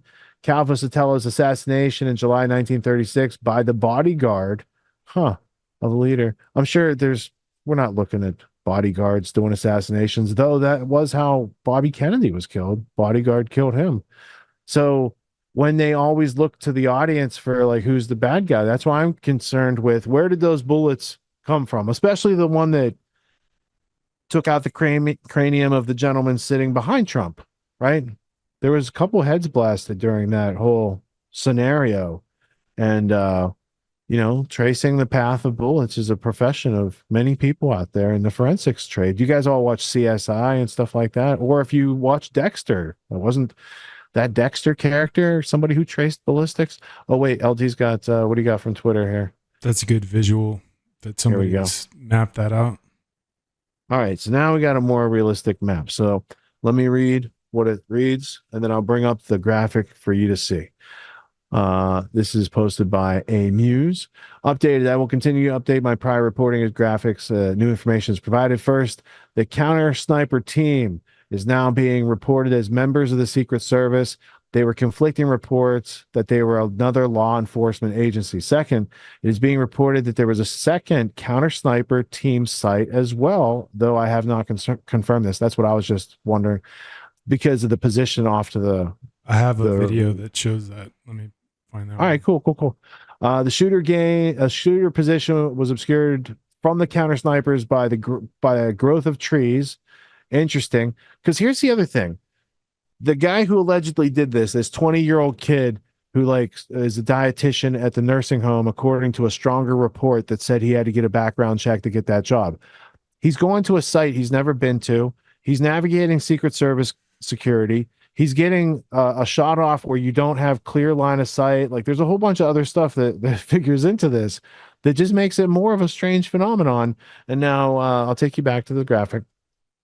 Finally, the counter sniper teams were likely focused on potential threats much farther away than that building and assumed it was being watched by local police. This seems to be supported by the video that shows a sniper having to lower his aim just before shooting the assassin.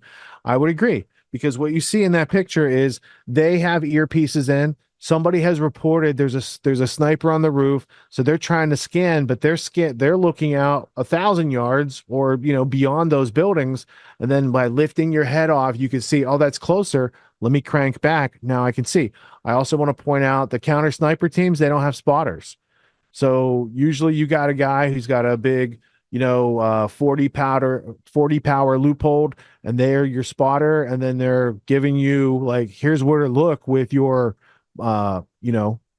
much less refined, because you don't want to be too far zoomed in. You need to be able to see your target, and if your target's moving, you need to be able to keep your target in frame. So oftentimes sniper teams are going to have two different magnifications, and there's a lot of mathematics in their calculations for ballistic drip, planetary movement, all sorts of things, wind, etc. Again, where is this kid who cracked off a shot that took off the president's top of his earlobe and nearly missed a fatal headshot on the former president of the United States? Where's he getting the training to be able to do this under pressure, knowing you're going to be killed as soon as you do it? There's no way you plan to do this thing and walk away from this thing. There's no exit strategy. Why would he have explosives in a car and not bring them with him? He's not going back to the car. There's some parts of this parts of the story. Why would Adam Lanza leave weapons in the car? All four. Anyway, we're not going to cross stories. We're going to stick on this one. Now let me go and put this full screen so you guys can see it. All right. So now this 20-year-old kid, the soy boy, allegedly, over here on this building. Over here, you've got Trump. You've got a casualty here and here. I was looking directly behind Trump for the casualty when I was watching the footage, because I thought the shot might have come out here before I saw the map. Counter sniper team 1 is the one that we just saw on top of the red barn, and we've looked at those pictures. This is the one that's unconfirmed, but that's the one I questioned. Why would you have one here and not over here on this gray building, right? Especially when you're covering a zone that goes all the way over here, right? And this is a protected area in this little triangle. So we're going to find data on that unconfirmed sniper team that should pop up this week. That video the last thing I just dropped. Pull that up. Okay, cool. I'll bring it up. I got you.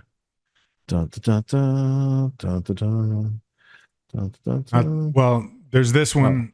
This is I got you. That's apparently from but that gave a vantage point from one of those positions. But this is sniper. That's the team 2. Oh, team 2. I see him up there. And they're also, they've now got word they're aiming over there and shots have already cracked off.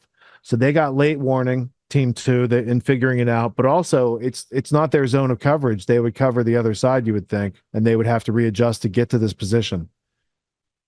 Because just look where their tripods are and stuff. If you set up the whole time, who's covering the other direction? They need to be able to look and cover zones. So that's interesting. That's a good find right there. There's also this. I saw it first on Grand Theft World. This last thing I sent you BK Actual, I don't know, former special warfare veteran, does his own reporting. I'm gathering that he got a message from somebody on that team. Now, take that for what you will, but that's data there for one of the snipers having hit 448 yards, 2.8 mils with a 10 mile per hour wind. Oh, just something I saved. All right. And then I also want to touch on, where's that Roger Stonage? This one. Roger Stone posted this earlier, and he does have 2 replies to it, but his tweet at 11:51 p.m. on July 14th, 2024 reads as follows. Inadvertently deleted earlier. He has a grammatical error. Credible sources insist that the shooter, the Trump attempted assassination is in fact a guy who we don't know who it is yet, but there's his name, who first surfaced here. And then if you scroll down, it says Secret Service has identified a different man, Thomas Matthew Crooks. And then he says, but then perhaps Crooks is just a patsy. Now, what is a patsy?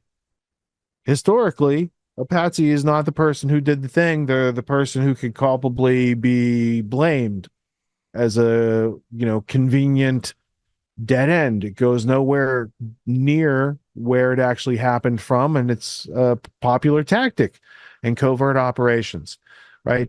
What might somebody who looked like they had a motive to shoot Trump look like? I don't know. Maybe, I don't know. We have yet to see. I don't want to prejudge this thing, but I have yet to see motive, means, opportunity out of Crooks, right? Even if it's a last second thing, like how do you get, Trump rallies have a lot of people. How do you know you just don't get stuck outside? Trump rallies have a lot of people. You think you're walking anywhere near that thing being seen with a rifle strapped to your back? If he didn't work at the fairgrounds, how did he get it anywhere near there, let alone get access to the roof, let alone fend off a cop, let alone get several shots off toward Trump like that, right? Knowing it was a kamikaze mission. So again, this is like some guys with box cutters did this other thing that perfectly timed and fulfilled a plan pre-existing by the other side who was in political trouble at the time. Stop me if you've heard this before, but there does seem to be a little bit of strangeness to this situation. So now, having kind of put that on the table, now we got some heavier evidence, because I'm going to show you differences between protection at Trump rallies in the past and security changes that have happened now. Now, when asked if it's on purpose or the word was deliberate, if you deliberately handicap the operation and something happens, that's deliberate. That's not accidental. And then that would be, something that needs to be followed up on with the Truth and Justice team there on the other side that's being inadvertently, or, that's literally being shot at, right? Like, it wasn't a warning shot. They tried to crack that dude's dome open in front of the world on live TV. Like, JFK wasn't shot on live TV. People found out on live TV that he was shot. The nation did not see footage. I'm not saying the Zapruder film is authentic. It disappears for 12 years and then comes back and everything's untouched and it was held by the people who killed Kennedy. No, I don't think it's authentic. But I do want to point out that it was like 12 years before the United States citizens got to see the Zapruder film. It was shown. It was like Gerardo Rivera and Dick Gregory and another guy, I can't remember. But I can see his face though. They're the ones who got it shown. So heretofore, before that, Life magazine printed some still pictures. Again, Life magazine, Skull and Bones, Henry Luce, C.D. Jackson, Psychological Warfare, printed the pictures for America to know. So going back to authentic footage, how many people must have seen this guy climbing up on the roof? They all had smartphones. They didn't get their smartphones taken away for being at the event. They couldn't have all sold it to TMZ.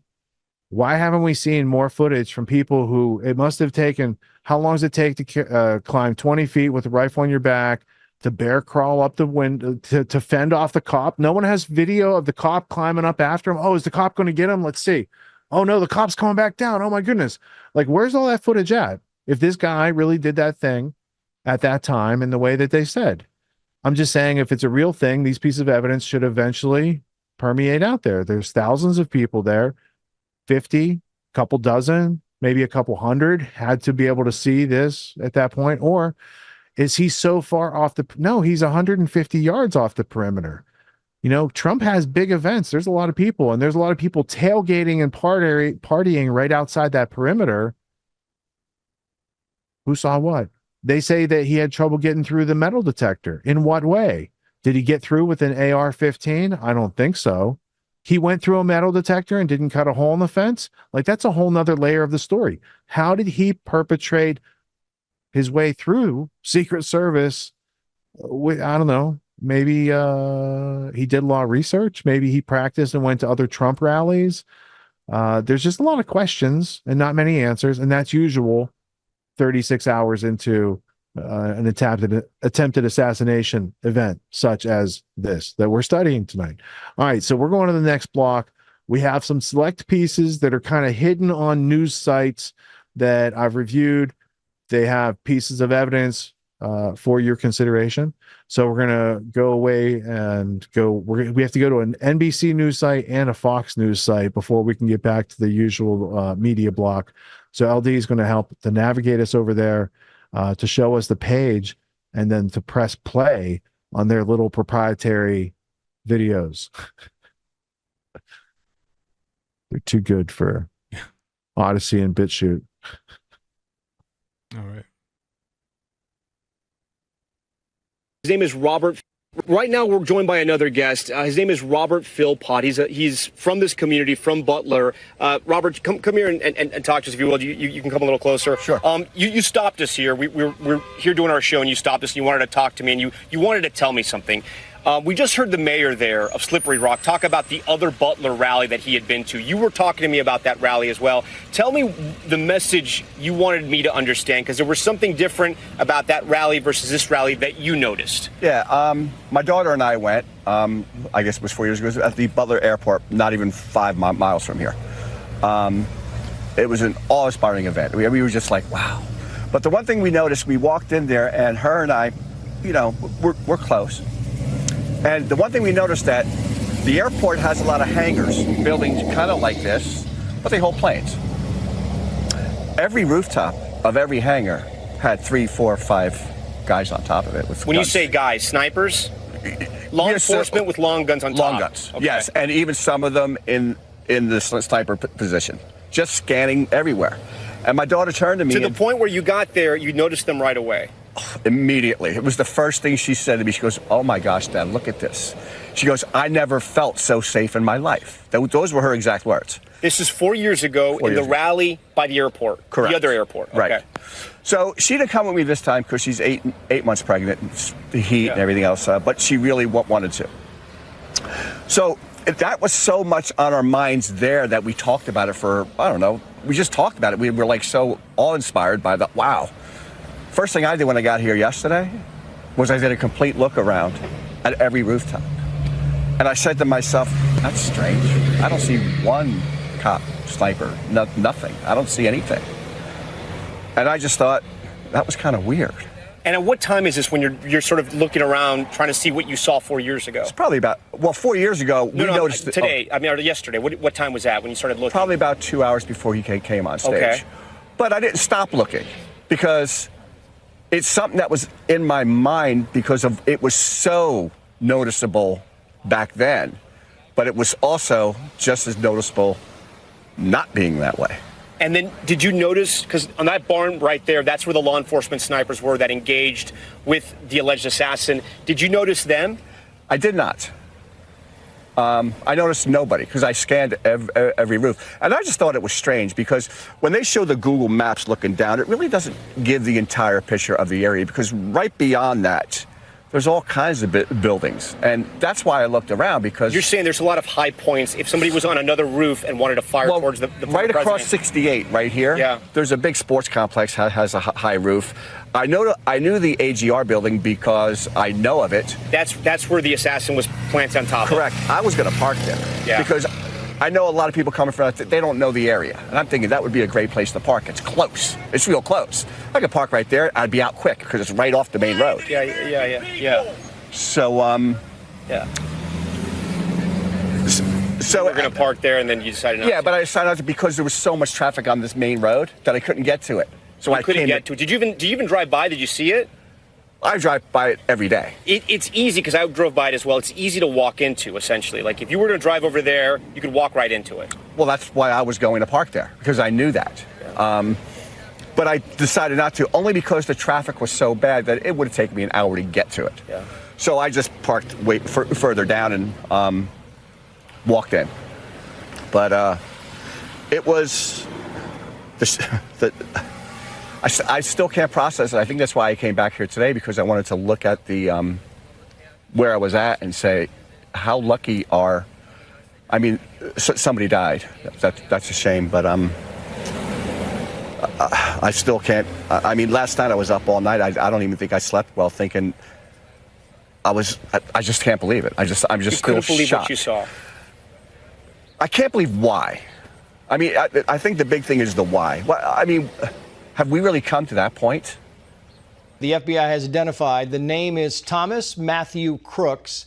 He is 20 years old, of Bethel Park, Pennsylvania, as the subject involved in the assassination attempt of former President Donald Trump on July 13th in Butler, Pennsylvania. As the FBI continues to do their investigation, and I agree with the former detective that you had on, let them do their job. Most of these guys are very highly skilled, very good agents. They mean well. They've got a lot of tools in the kit, and they're going to continue to unravel based on search warrants and subpoenas that are going to get issued. They're going to start tapping. They're going to start looking at the cell phone records. They're going to start peeling away all of those layers to figure out who he's connected to, if he was acting alone, what his belief system was. Mm-hmm. So the fact that the FBI released this, to me, that's a sign they realize that there's a lot of eyeballs on right now, and I think that they understand that transparency is really, really important, especially with the fact that Donald Trump is as boisterous as you can be. And so I think they're doing it right to try and get this information flooding as quick as possible.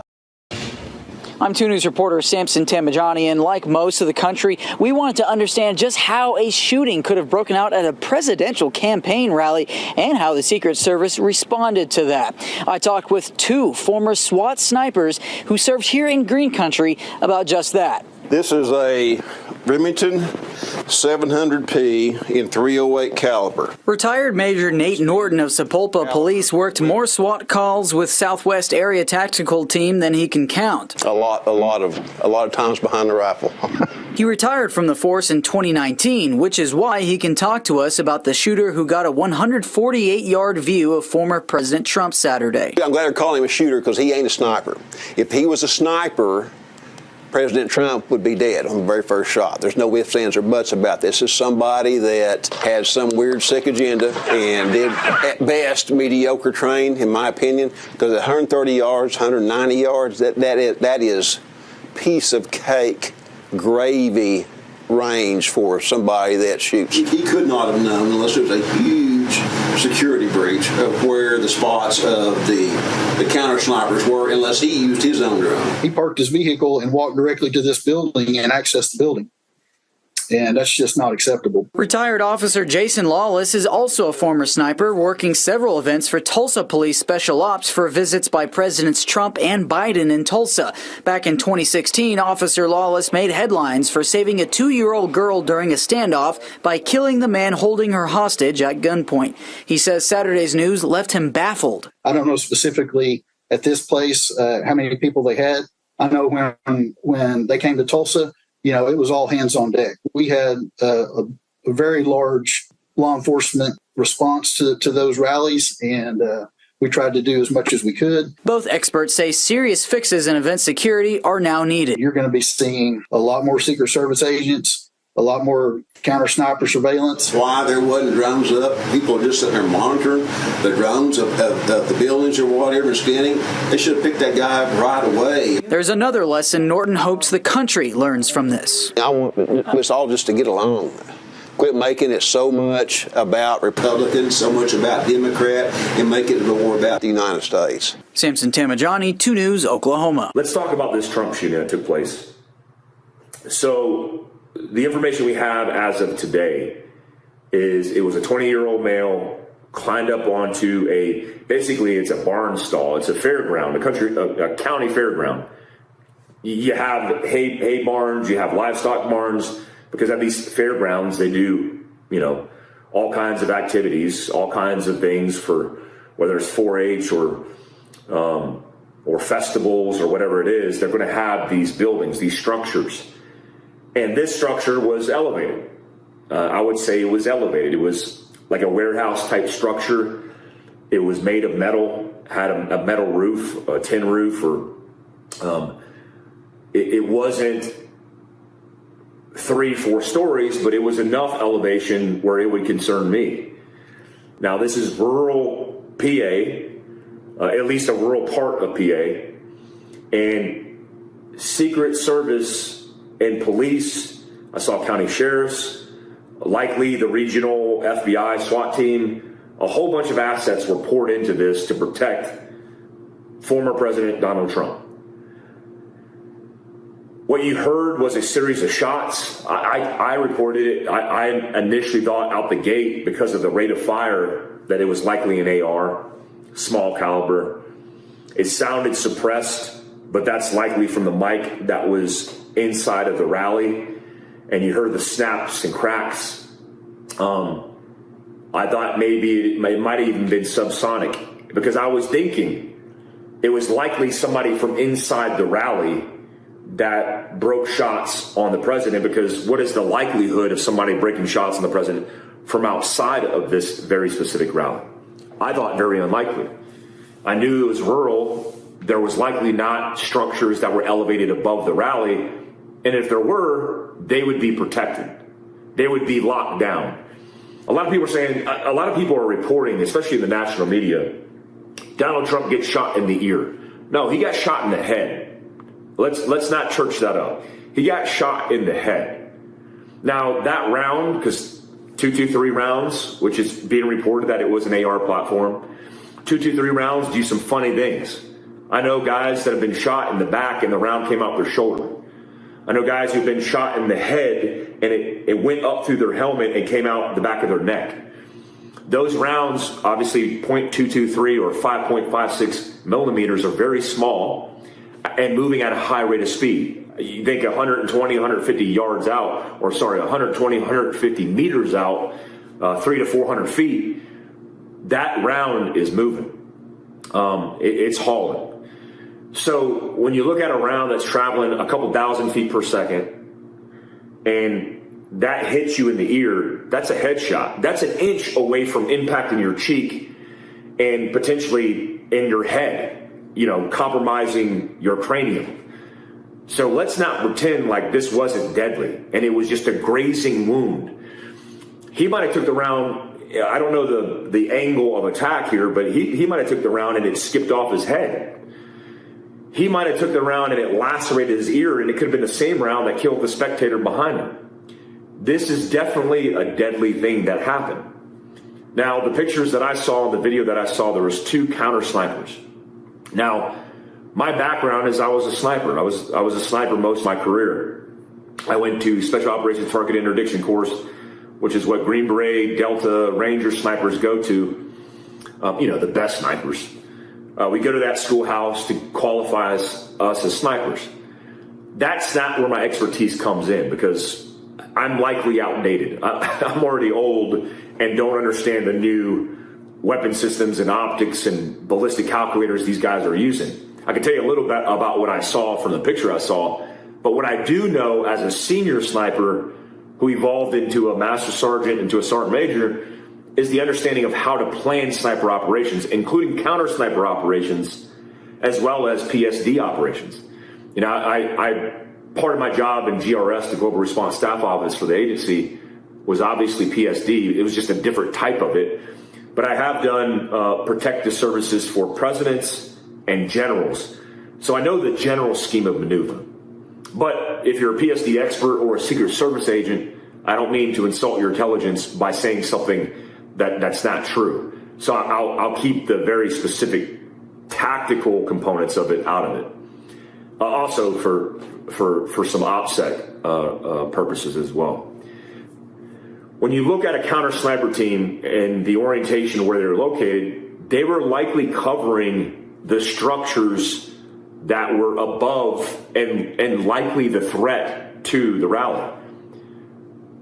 Those snipers appeared to be squared away according to an observation of their kit and their guns.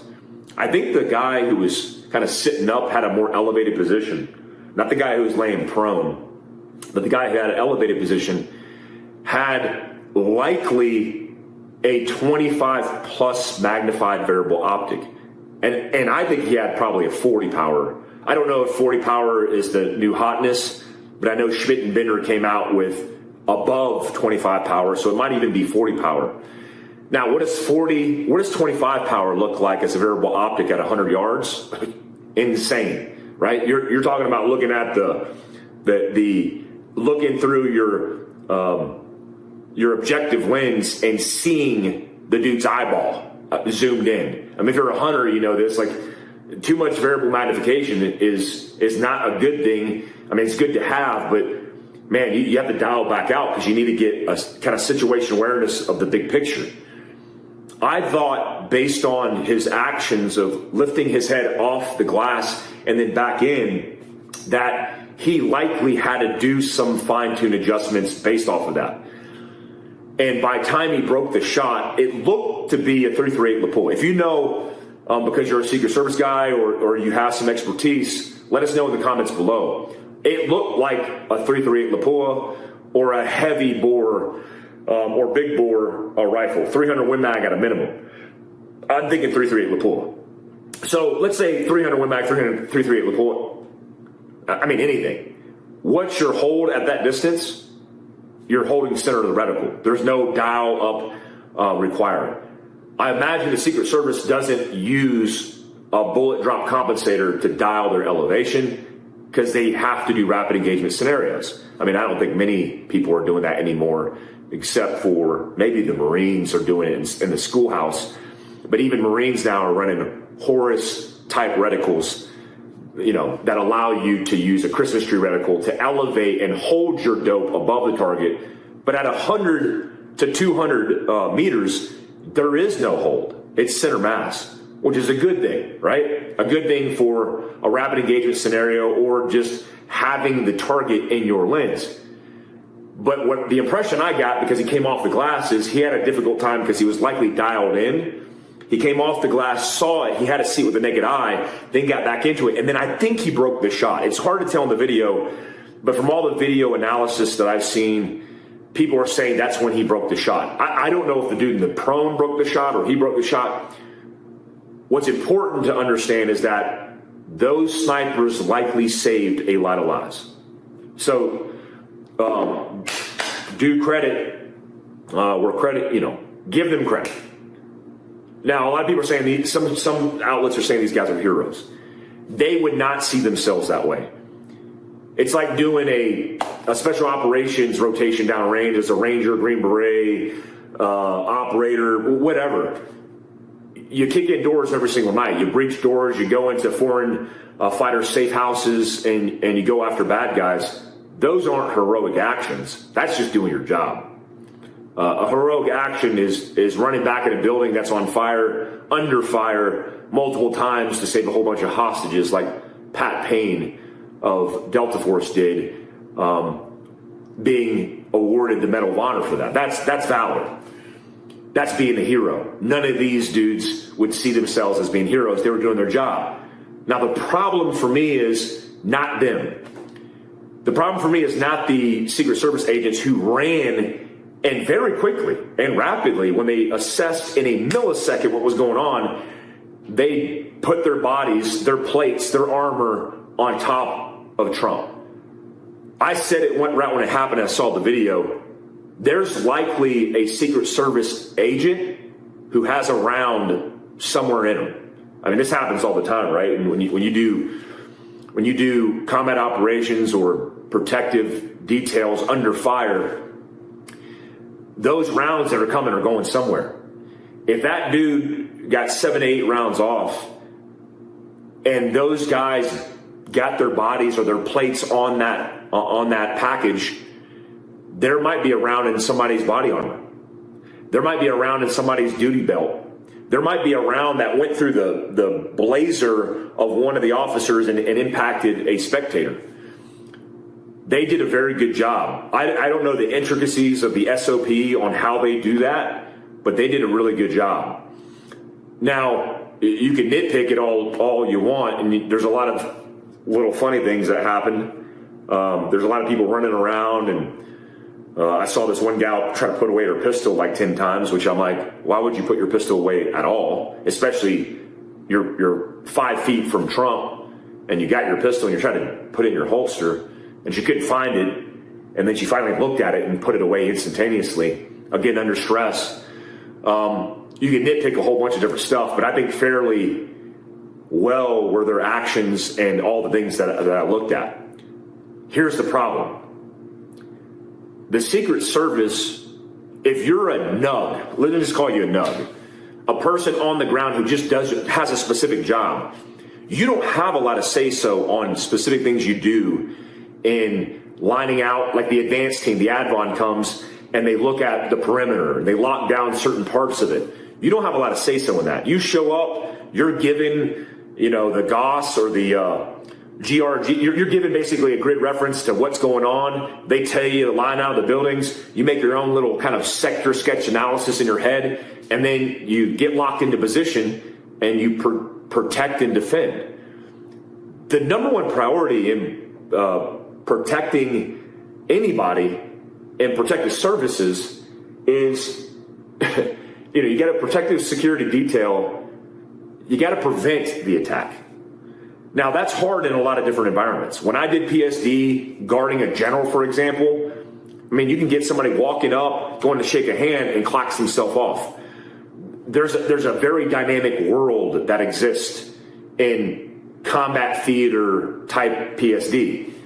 When you have all the control because you're setting the parameters, the rally or the Trump team is laying out, hey, this is what we want to do. You get to control and constrain all of the specific things to make it safer. The fact that the building that was 120 to 150 meters away was not blocked off, meaning no access, and the perimeter was not set beyond that is beyond me.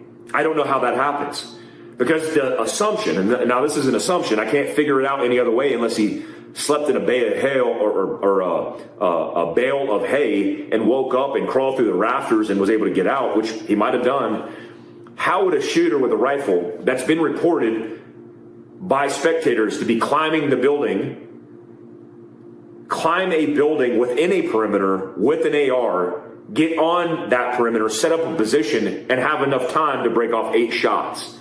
Thank God he had a poor zero or just was not trained to fire under stress or just didn't have a stable plot. Whatever the anomalies are, he didn't do well at what his intention was. So the fact that he was able to do that is the overarching problem, because that doesn't speak to me as a success. It speaks to me as a failure. Now, who had to clean that up? The counter sniper team. Also, remember, when you're a counter sniper team, in this case, you call it shooter spotter, but most details are set up where you have a shooter, and these guys are assessing, observing, and then have the ability to both shoot because they were both on guns when this action took place. That is a very limited asset. So what other assets would you bring to bear? I don't know, helicopters, drones, perimeter security, a sound plan of security access. The list goes on. There's a whole bunch of things you could do. Seemingly, to blame the snipers would be irresponsible because it's not the sniper's fault. They didn't set the perimeter. They didn't allow a person to infiltrate the building, get on top of it, and they had a lot to cover. Through their ocular and objective lens on how much they had in their field of view, they were using naked eye, looking above, observing, and having to go to glass and make that decision rapidly. And how long did it take to break 7 to 8 shots? Not that long, guys. I mean, you guys saw the video. Thank God that round was not an inch outside of the deviation, because Trump would have been dead. I mean, he would have got shot in the face. Can you imagine? You know, people texted me last night. Would the country have burned to the ground if that happened? Maybe. I mean, it's why we started American Contingency so many years ago, AMCON so many years ago. We started AmericanContingency.com because we were like, well, how are people going to rally together to build rapport, relationships, and support for one another when this type of situation happens? We were this close, potentially, to having a civil, very crazy uprising. And it ain't over. It ain't over. Now, I'm one who also believes, like, you know, you're a government official. You're being protected by a detail that belongs to a different administration. Is that the best course of action for protection? I don't think so. Now, remember, a lot of these guys on his specific detail work with him and for him since he was president. But when you look at the big picture, having potentially unbiased people checking and balancing that process and protocol needs to be done. No doubt needs to be done. There's been a lot of communication about how radical one side is, this side. But the proof case in point is what just happened yesterday. I mean, the proof case in point is what happened years ago with all the specific riots that were taking place with no consequence. I would say overall that the Secret Service did a really good job. Who didn't do a good job is the people who were in charge. Whoever the advance team was, the supervisors that were on the advance, the guys who decided not to make that part of the building within the perimeter, whoever was specifically in charge of the security on that building, it ain't hard, man. You look at the big picture, all these guys are experts. It don't take a lot of experience in the Secret Service for one guy to go, man, there's a building there. It's elevated, and that's a perfect platform 120 yards away, 120 meters away to where President Trump is sitting. That needs to be navigated and figured out, because I hate to say it, whether it's somebody being biased, not paying attention on purpose, unintentional or intentional, there's a reason why that wasn't brought into the perimeter or protected very specifically. I don't know what that reason is. We can speculate all we want. Oh, man. What a crazy time to be alive, man, in this country. We got a lot to talk about, a lot of things to be prepared for. I appreciate all you guys' support along the way. Sorry for the quality of this video. It ain't the best. Grazed the ear on the inside where the ear meets his skull. And had he been in the angle where he was talking moments prior, it would have been messy. It would have been live. It would have been in HD. It would have been JFK's assassination on steroids for the entire world to see. And there would have been a problem today, a bigger problem than what we have, which is dealing with the fortuitous divine intervention that we saw. We've got to say a special guest. You know who this man is. He's been on the channel before. His name is Lynn Westover. Lynn, you can bring yourself in and show yourself on camera. I'm figuring out the intricacies of Rumble Studio. Lynn Westover is, I don't want to define you by your spouse, but you're married to Allison Morrow, former, I don't say mainstream media journalist, but legacy media journalist, former independent, amazing person. You've been on the channel. We know each other well, and I like you. My kid loves you. Can't wait to go back. But you are a former sniper, but then some. We went over it in detail when you were on the channel, and we talked, boy howdy, in person. Tell everybody who you are, and you're gonna help us try to flesh out what the hell we just witnessed yesterday. Yeah. So, hi, Lynn. Go by Sherpa. Currently, I own a business where I train law enforcement, military, security, first responders in behavior pattern recognition and threat detection. I most notably had a career in the Marine Corps. I worked in special operations. I was a force reconnaissance Marine and a scout sniper. And many of the things that are germane to what we're talking about today is aside from that background that I have as being a scout sniper and doing counter sniper operations, both in Iraq and Afghanistan. Specifically in Iraq, I personally had to help deal with the Juba sniper threat. But also when I left the military, I did a lot of executive protection details, kidnap and ransom due diligence. And so I have a little bit of insight too from the protective detail aspect and some of the advanced teams when they show up to a scenario or a situation like this, and some of the things that have to be taken into consideration when you're prepping for a high profile individual such as Donald Trump would be. So that's kind of the 30,000 foot thumbnail sketch that I would give about my background. And when you say counter sniper, that means that you're looking for snipers. You're a sniper looking for a sniper. Yeah. The thought process always is, hey, you would know, being a sniper, it's kind of like, it's that tactical cunning aspect. You would know what to look for. And a lot of times, because there is some misnomers there. A lot of people think that, okay, well, I'm looking for the sniper in the hide. But the thing that gets forgotten about quite often is, well, the individual, the quote unquote sniper or designated marksman or shooter, whatever you want to call them, they have to ingress and they have to egress. And so specific to like this situation here, I'll get just a little bit ahead of myself for a second, but this one thing that's very specific about what happened last night is, in my eyes, regardless of what the end state was for that individual that was getting into that position, had to know that was it. So I almost look at that as like a suicide by cop type of situation. So because I've seen a lot of the things on the Twitterverse or X, and the conspiracy theorists around the world unite, as far as what the intentions were with regard to what went down with this thing.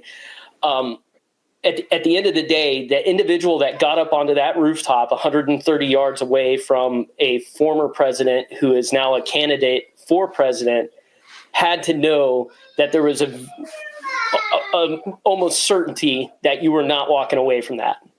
So the reason why I bring that up is because that speaks to mindset and intent. So when you talk about a true believer, somebody who is willing to, I am going to go give it the whole 9 yards, so to speak, then that says a lot. And I would not, I saw a lot of things as far as people denigrating the fact that, like, oh, this 20-year-old kid and this is his political leanings this way or that way, or, what's the so what behind that? And it's, hey, none of that really matters to me as far as, like, how did it happen? That's my big question. Well, how did an individual get within 130 yards of an elevated position? And to really describe how lucky he was, I know for a fact that even a non-school trained, meaning a non-sniper, just somebody straight out of infantry training battalion, they could put a 5.56 round or a 2.23 round into the brain bucket of a human being at ranges of up to 500 yards, with depending on the weapon system, depending on the optics you have on there, and so on and so forth. So the fact that it literally grazed him, I mean, we're talking about a manner of like a half a degree difference. Can I ask totally a different situation? I'm going to ask a number of, they're not going to be, what's the word I'm looking for? Like just looking for gore for the sake of gore. When you say brain bucket, and I'm not trying to be funny, is that like a term that's used in the field that's if you get within a certain range, then that's when you make catastrophic, injury? Yeah, to demonstrate it on the anatomy right here with myself, like we talk about a T-box shot. We call that DRT, which means dead right there. and so what that means is all sympathetic, parasympathetic nerve response is gone because I've just basically severed your central nervous system. There's a lot of reasons and intents for that, but at the end of the day, it's whether it's right here or from the side, you're looking right about here at the ear, it's going to sever that central nervous system, and it means everything stops. It's lights out. The individual who gets hit, they're not feeling nothing, and if they had a weapon or any type of maybe an arming device, say we're talking about a suicide vest wearer or something like that, then the intent was so they have no flinch response when the shot takes place. So that's what I mean by the brain bucket. That's lights out, or we also say, hey, going right in between the running lights, like it's lights out, you're done. And so, I mean, the dude was definitely going for it, given where that round went. I mean, it's about as close could get. From what we understand, it was an AR. I mean, I'm saying words. I know what they mean, but other people might know better. 223 is the type of round that I've been hearing. Can I ask also? It's not to be gory. I just like that type of round. Once it makes impact, does it splinter off and cause like that type of explosive catastrophic reaction, or is it more like a hole and that type of? So without getting too scientific in the terminal ballistics, so you have couple different types of ballistics, right? You have internal, external, and terminal ballistics. Internal ballistics are the ballistics that occur within the weapon system from the moment that the primer is engaged and the round is traveling down the barrel. Once the round travels down the barrel and it leaves the crown of the barrel, it is now entered externally to the weapon system. So now you have external ballistics. So everything from, depending on the range of the round being fired, you hear people talk about like the Coriolis effect. You have altitude density. So the density of the air, depending on what altitude you're at, temperature, winds, all those things come into play and will change the trajectory, change where the round impacts. And then you have terminal ballistics. So specifically speaking, terminal ballistics, that type of round, really any size round that enters into the cranial cavity of your head is going to, for the most part, you can expect it's going to have catastrophic effect. So there are differences in rounds. So you can have the same caliber of round, but it creates a different fluid shockwave when it enters the media that it is engaging with, the terminal ballistics of it. So, but more often than not, like when you're looking at a 223 caliber round, it's you're gonna see a small entrance wound, but wherever it exits, you'll see a slightly larger, probably about the size of a fist, exit wound, and it's done. I've personally seen fellow Marines, 3 hit in the head and 1 survive, unbelievably survive. But yeah, I mean, I've seen people survive that, but it is few and far between. So, I mean, I got to say it again. That was so close, so close. I mean, now, so if I understand from a security protocol perspective, that shooter never should have got anywhere close to being able to take that shot if people were doing their job. Yeah, I have a couple questions on that. Aside from that, because I also saw, and again, you're going to get a lot of interviews from people who, I was there, I saw the whole thing, officer, but I saw a short interview of a guy that said that he had been pointing this dude low crawling on that roof for 3 minutes. But it does go back to the whole saying of, oh, well, if you see something, say something. And then it's like, well, if you see something, say something, do something. But it's all those are buzzwords, buzz terms. I don't know what the hell I'm looking at, number one, and I don't know who to say it to. And when you've got thousands of people around screaming as well, like that stuff gets all lost in the fray. But yeah, the big question I have is, I mean, to me, the guy identified that as a good perch. I don't know why there wasn't another counter sniper team already on that rooftop. Quite frankly, let me bring up what I don't know details, and I don't know details about that. So I myself want to be careful.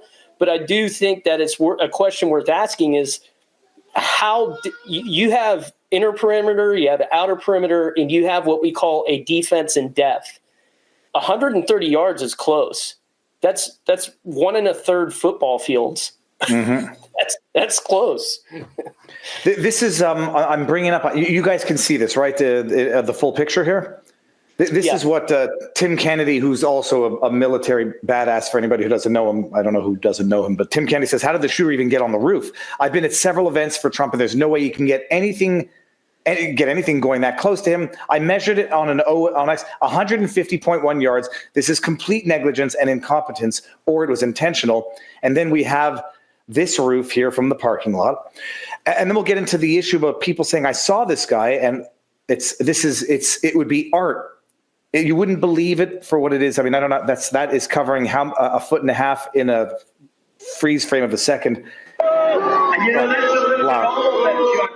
It's loud. So the question here is, the guy's looking down his sniper at the roof, presumably.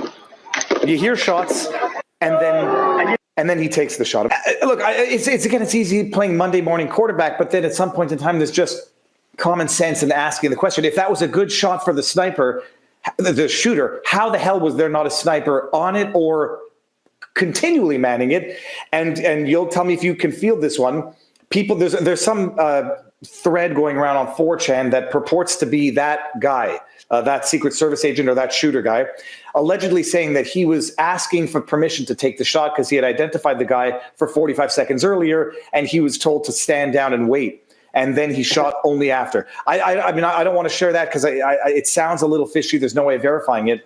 What's clear, and you can probably tell us, he's clearly seeing something down the scope, and he's seeing something suspicious, and clearly waits until shots are fired. So yeah, so you have a couple of, I guess the way I would put it is relationships here, right? Oh, by the way, Barnes, good to see you, bud. Sorry, I forgot to introduce Barnes. Robert, how goes the battle, sir? Good.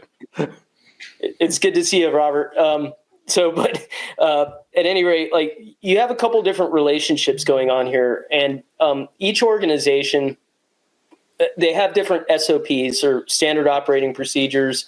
They have different tactics and how communication works, because when you're in a situation like that, you are dealing with a lot of stress, and you have things like channel capacity to deal with. So channel capacity is your brain, your frontal cortex's ability to handle multiple tasks at a time. On average, for the average human being, it's 7 plus or minus 1 or 2. The reason why I even bring that up is when you have comms going on in your ear, that's going to take up at least one channel. So now if you've got to think about whatever's being said to you as you're trying to look down a scope, you're trying to calculate wind, you're trying to also report what it is you're seeing, you're talking with your spotter's also looking at things. There's a lot going on there. So, again, without knowing the veracity of what you just said regards to what was going on with the 4chan thing, I will say that is not an uncommon thing that happens to snipers. I have a photo during the Juba sniper days of me in Fallujah. I was doing sniper Overwatch, and I got so frustrated with what was going on in my ear that you can actually see in the photo, I ripped my headset off, and I was having only my spotter do the communications for me because it was so distracting. So I will say there is a potential amount of credibility to that. What I'll also add into it is that, that is as an individual getting ready to take a shot like that, we'll say it's a sanctioned shot. I am under the color of law. I'm either a military service member or I am a police sniper, so on and so forth. It is such an up close and personal thing that you are getting ready to do. If you figure, we'll just look at it like this. Like, you guys, everybody at home, and then you guys here, as we're talking on this live stream, just imagine that, okay, you're looking through your scope and you're looking at this. You're looking at my face. You are looking at the face of the person that you are about to end their life. So even when you're in the right, that is not an easy thing to do.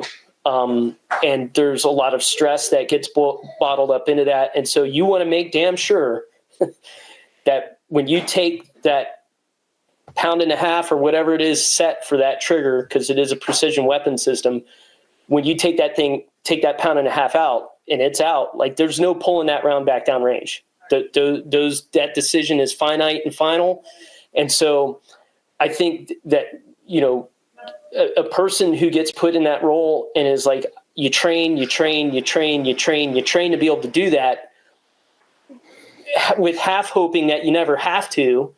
And then the other half is like, well, when the time is for you to do it, that not only you do it right, but you are righteous in doing that. Nobody wakes up in the morning and wants to just go kill somebody. I don't care who you are. So I would flip in that perspective around too, because talking about tactical cunning, putting myself in the shoes of the shooter, the individual that shot at former President Trump, I would say that, well, on one hand, that's a fairly easy shot. On the other hand, it's not so easy when it comes time for real. So just to give you an idea of like, even with iron sights. So iron sights, there's no optics, there's no magnification. In the military, when you learn on iron sights with a M16 variant or an M4 variant, you could also call it a lollipop, but it looks like that. So you have a front sight post, that's this, and then you have your rear sight aperture, and you're basically trying to make a lollipop. And then when you center it on your target, point of aim, point of impact, it should hit. The reason why I bring that up, typically for zeroing, so when you talk about a battle sight zero or a BZO, when you're zeroing a weapon system for iron sights like that, the zero is typically done at 300 yards. For precision weapons, we typically will do a zero at 100 yards. So for those weapon systems that the counter snipers were shooting, I would guarantee that they're probably quarter minute of angle. They're definitely sub-minute of angle, but even at a minute of angle, to understand what that means at 1 minute of angle at 100 yards, I could put a 5-round shot group into a 1-inch square. Okay, stop. At 100 yards, you could put 5 shots into a 1-inch square, which is, let's just say it's about that. That's about the size of a small plum. Right. So, for this guy to take those shots, and I don't know what the specific characteristics of the weapons were the weapon was that he shot at President Trump with. But what I will say is this, you can guarantee that he probably had a lot of stress. His heart rate was going. And again, you know what you're getting ready to do, what you're about to do. That might account for why another possible reason why he quote unquote missed. It's still a hit. It just didn't have desired terminal ballistics effects. So again, just to show how close this was. I mean, I can't say that enough. This was so freaking close. It's not even funny how close this was. Now, explain to people, like, when you're looking at outer security, inner security, the further perimeter, everybody that I've seen talk about this is that they don't understand how the perimeter wasn't secure. And supposedly this building was outside any perimeter, which did not make sense to me given the range you're talking about. That first of all, when you're assessing perimeter, you're assessing risk of someone doing exactly what you're describing.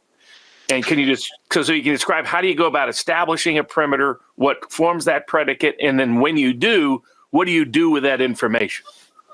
So it's a great question. And it's going to be situation dependent on the actual geographics of the area and the proxemics of all the things that are around. So you have things because like you're looking at how someone might be a sniper. In other words, so that's why topography matters. That's why buildings matter. That's why location of the speaker matters, is because you're looking at someone who can use particularly a sniper risk. Is what defines perimeter need. Well, one thing, for example, I could very simply do this on Google Earth, because we actually used to do this overseas because it was a lot faster than using our S2 or Intel shops. But you could go on Google Earth and you could do what we call a line of sight survey. So a line of sight survey I'm going to use this notepad here. Hopefully I can show this for you. Say I took a cross section of, like, I had two positions. All right. So I don't know if you can see that, but we'll say that right here,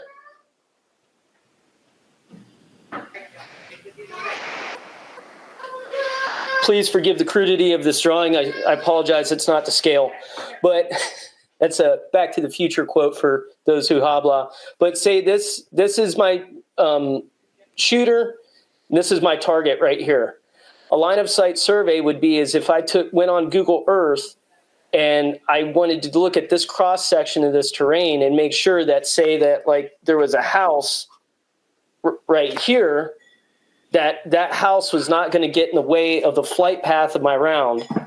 And you would take it so far as, like, so sometimes, like, depending on the range of our shots that we would take, you have things like bullet drop.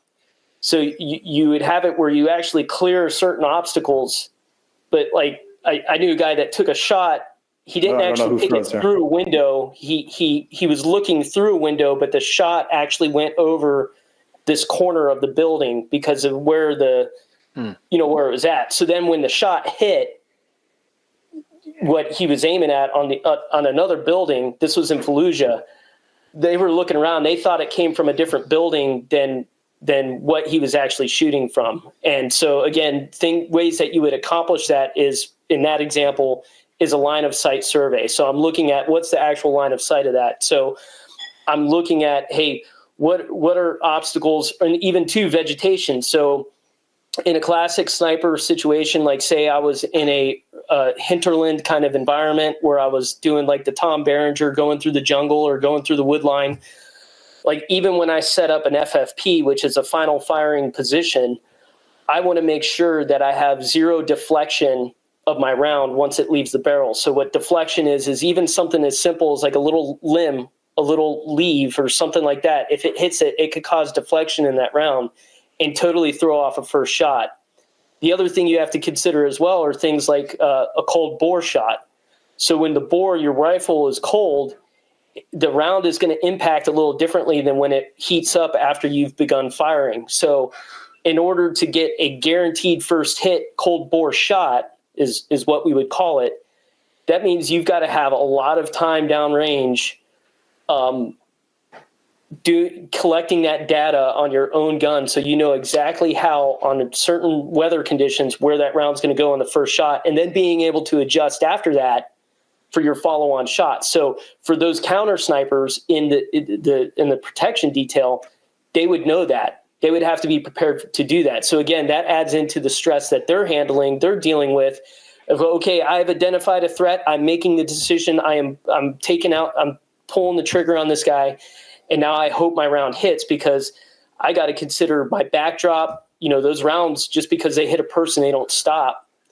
And now you're thinking about firing into a crowd. Like police snipers, you know, a lot of people look at military snipers because, the long range. And yeah, long range is tough. Don't get me wrong. I'm not denigrating that. However, that close range where, hey, I literally need to get this round exactly where it needs to go, or else I potentially have civilian casualties because of it. That's a stressful shoot. And so all those things play in. Now, when you're designing that inner outer perimeter, because I can't just consider the sniper thing, I have to look at, okay, possible VBIED, vehicle-borne improvised explosive device, possible impact device where somebody just rams a car through. What are the checkpoints that I have people coming through? Do I give, you'll have individuals that are blending into the crowd, that their whole job, their whole focus is to identify, the needle in a stack of needles. So you'll have people embedded in the crowd just looking for people, and you create basically these channelizations before they actually get to that main area to hopefully identify that before they get danger close to the president, or in this case, the president. You've fired a sniper rifle. I'm not, I presume, but you have. I just looking at this video, because this was one of the ones that also caught my attention. This is where the sniper had been in position, seemingly looking down the scope, and we all presume at the target because that's where he fires. I know nothing of this, but I would not imagine that a sniper rifle is supposed to bounce off the ground the way this seems to bounce, or is he maneuvering it to take the shot? If you want to really see something that said, take a look at what happened. Months old, and can you want to really see something. Sorry, let me just turn the volume down a little bit. Are you able to tell anything from that in terms of? That said, take a look at what happened. So that little pop up over his scope, that is. So when you're, let me see how I can explain this. When you're in a scope, and I don't know what power he had his scope on, I'd be willing to bet he had a variable power scope. So it'd be anywhere from you're looking at 2.5 power up to 15 power. I didn't like having that high of a power on my scope, because usually what that meant was it raised my line of sight over my bore. And so now I had to have all this extra crap for stock weld and things like that. And quite frankly, that's what I had a spotters for. So my spotter, with a Leopold Mark IV spotting scope, he had up to 40 power. So if I wanted him to zoom in on something and get more positive ID for me, a lot of times the more power you have in your scope, that over exaggerates pardon my French here, but it will over exaggerate poor marksmanship fundamentals, shitty shooting technique.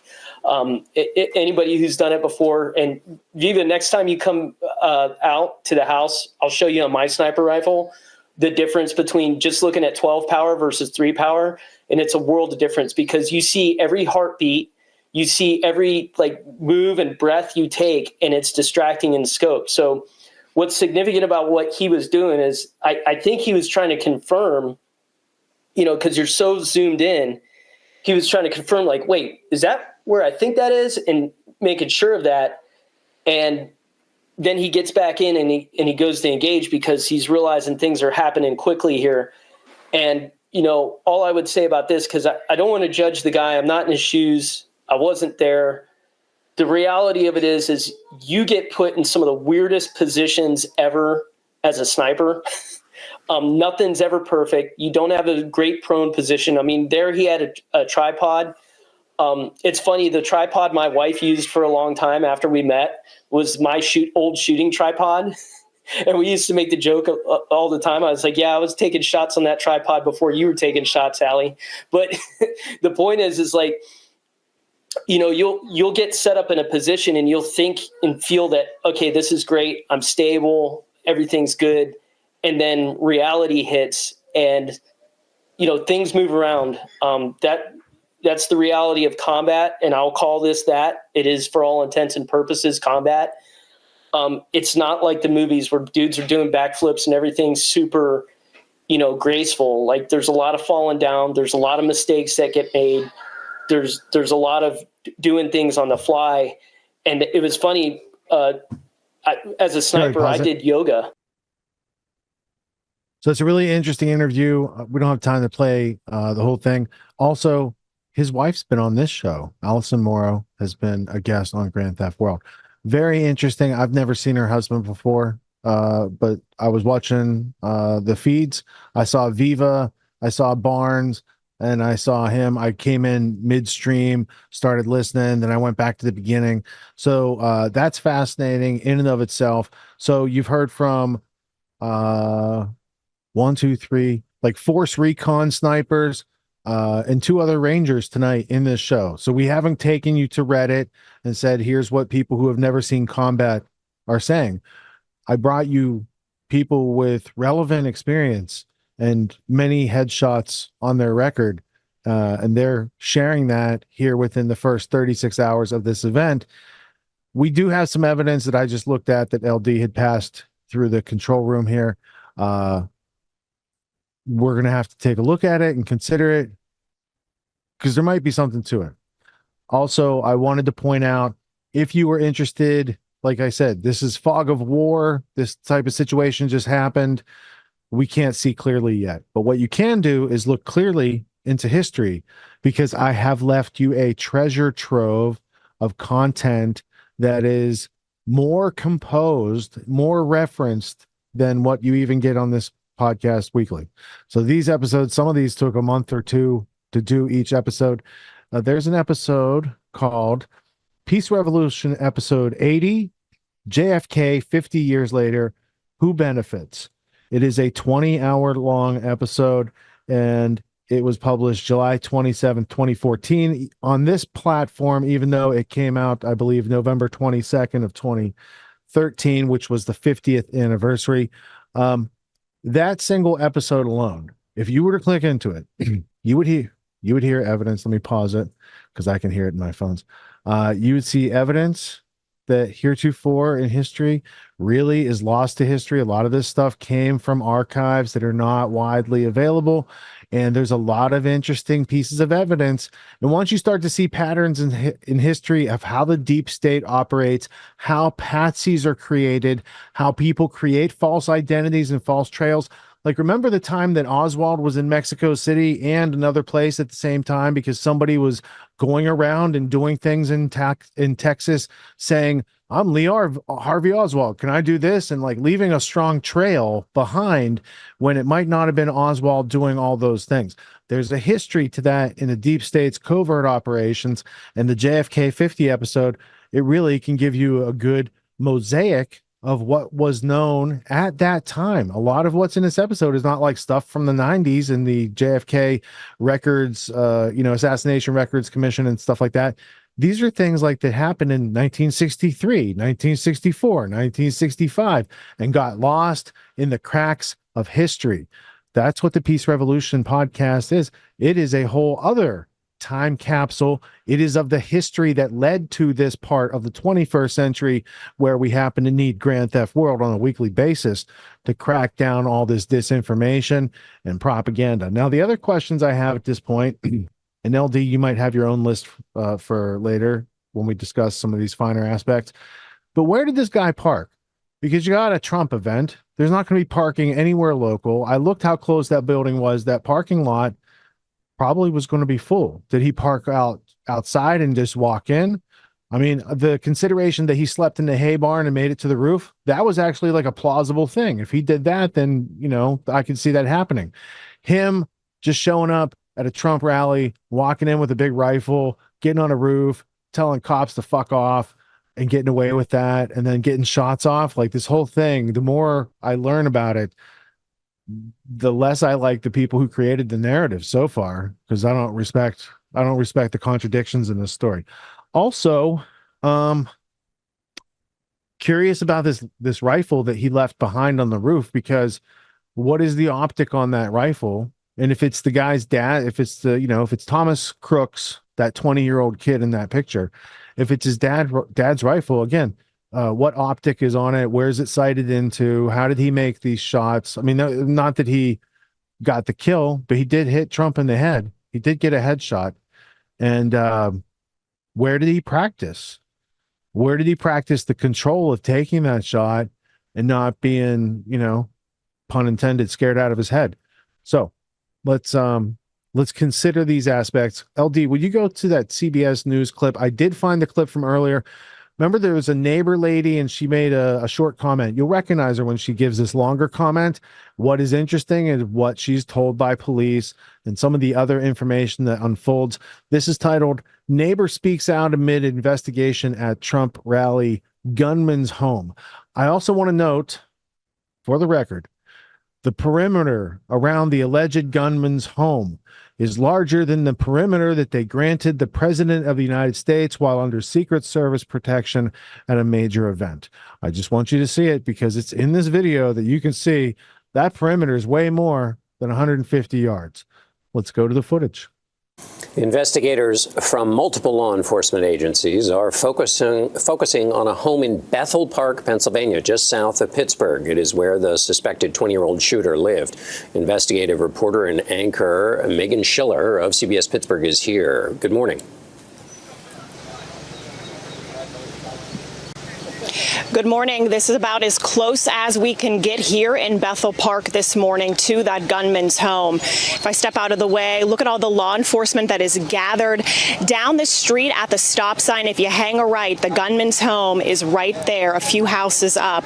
They have all of the roads blocked surrounding the home of the 20-year-old shooter right now. Secret Service and the FBI zeroed in on the home last night and are conducting an investigation into his background, speaking with his family and other contacts. Now, we were here as law enforcement swarmed the neighborhood about an hour south of Butler, where the rally occurred yesterday. I talked with one resident in the area who said that she heard a knock on the door in the middle of the night. She was told that she needed to evacuate and she would not be able to return to her home until noon today. When they came and knocked on your door and told you to leave the house, what did you know at that time? Anything? Nothing. It was a state of emergency. That was it. And then I started hearing rumors shortly after about there being a bomb, which was just confirmed when I went to the Bethel Park Police Station and asked them what the hell was going on. What did they tell you? They said there's a bomb in the house, and that's why we can't get there. And they said the earliest that we can look at getting in our house is going to be noon. So the Bethel Park Police... Two officers from Bethel Park Police confirmed that there was a bomb in the house. And now whether or not there was actually a bomb inside the shooter's home, still not confirmed. But we were told by Bethel Park Police that they were investigating a potential bomb threat around the gunman's home. At this time, there are no links to any foreign terrorism. The shooter is not well known to law enforcement here in this area of Pittsburgh. And so far, no motive released by the FBI. John? Megan Schiller, thank you so much for that. We want to turn now to Samantha Vinograd, a former Homeland Security official and a CBS News contributor. Sam, thank you for joining us. Okay, let's start with just the same question I asked. So, at this point, we're stacking up a lot of things that happened in the last 36 hours. Some of them are straightforward. Like the guy in the red shirt by the chain link fence, like I believe he's been to a Trump event before. I believe that he noticed the snipers before. I also believe that he went to that event and noticed absence of a security presence, if you want to say it that way. Like I could think of some movie references. Like what does it mean when all the prison guards leave? What's going to happen next? Like there's these cues that they give us in movies. And if you were on the scene and you saw like, hey, shouldn't there be someone watching? Like what's going on right now? So that seemed interesting. And some of the other stuff, it's like you got to weigh the assertions against the evidence. Now, LD has passed me these couple other Twitter links. Let me just cruise through the ones we have so far tonight. So this button here, this was one of the first reports of this individual who is contradictory to the official narrative. And there's a lot of internet activity. And then we went to this. We had a picture of, where Trump was, where this guy was. And if you think he's going to park in this parking lot, like, why wouldn't that be full with all this full of people? And why wouldn't these buildings be covered? Like, they're the only, like, are you going to, these are not big things. Like, this is a big thing right here. It's a major thing close up to the venue. And there's some anomalies there. But if you get more into it, what is this? This is a picture from the parking lot. Where's this one from, LD? That was... Let me see if I can zoom in. Because there's three pictures there. You'll see rifles and the other two. That's from one of the sniper vantage points. Oh. Apparently. Oh, look at that weapon system. Notice that water tower over there that wasn't part of the perimeter as well. Oh, geez. Yeah, you have to be a real sniper to shoot from up on that water tower, though, dude. Sure. Right? And there's no coming down from there real quick unless you're going to... Well, I guess you could zip line down. But this looks like maybe an automated weapon system. I don't know what this piece is off the side, but it seems to be holding a barrel. It might be some sort of mount, but I have seen automated weapon systems, so this is an interesting perspective right there. It looks like an IR laser for night vision to me, but... And then this right here. While much attention has been on one of the secrets, that we already looked at this one. Yep, this is the Secret Service second team over Trump's left shoulder, right? So we looked at that post. And now this is one of the new ones. No, we talked about that one. This is it. This is a stream account where user Thomas M. Crooks, player, that's the player name, 132 hours, that's probably a typo, played 132 hours of a game about shooting, right? That guy, and comments how he hopes it will help him do the real thing. Now that seems like clickbait right there. Notice the name is Thomas Crooks, but the photo matches that of the guy that they were talking about in the Roger Stone. That's interesting. Let's look at that. So there's that guy's photo with the other kid's name. And these people do not look alike. I mean, that does not look like the kid who graduated 2 years ago, right? Am I correct, LD? Am I noticing that? That's a photo of. But he's been arrested. His protester, he's been on TV before. Got those ear gauges. Interesting. Okay. Now, how do they set up a patsy in that situation? If that happened, what would it look like? Let's see. George Webb, investigative journalist, has this to say. The internet found Trump's shooter's actual account, ? Right? They're saying that's an actual account. They're saying, interesting. These are not accusations I'm making. I'm just, his Facebook name was Maxwell. They're wiping his profile as we speak. People are saying that is the original the real shooter. Interesting. And there's one more link I dropped there. Just a weird artifact. Because somebody made a Maxwell Uric coin called Shooter yesterday. There's no Thomas M. Crooks shooter coin. Whatever, Yeah. I mean, early on in the events, not sure what to make of it. Looks like artifact, data point, maybe relevant, maybe somebody trolling. Twice a year, I teach a course called Autonomy. It's a 12-week course. It teaches leadership, entrepreneur skills, executive skills, all these types of things that I saw were taken out of our education system in order to make the schooling or indoctrination system that we've all probably went through. And it has served us well enough to be interchangeable cogs in the machine of the globalists. But if we want a homestead, if we want write our own ticket, work from home job, work from anywhere type of situation, they're not exactly handing those out at the end of college. They give you a piece of paper and they're like, good luck. So reality is dropping us off here, but the demands of reality are up here. So I created Autonomy to help people close that gap for themselves so they can level up their skills to the demands of the situations that life is putting in front of us presently. Life's demands of intellect and understanding precision and complexity are ever increasing. The schooling didn't prepare us for it. The media is not going to do anything but reinforce what schooling prepared us for. And so we're going to have to take a leadership position and take steps off the beaten path to kind of blaze our own trail in life.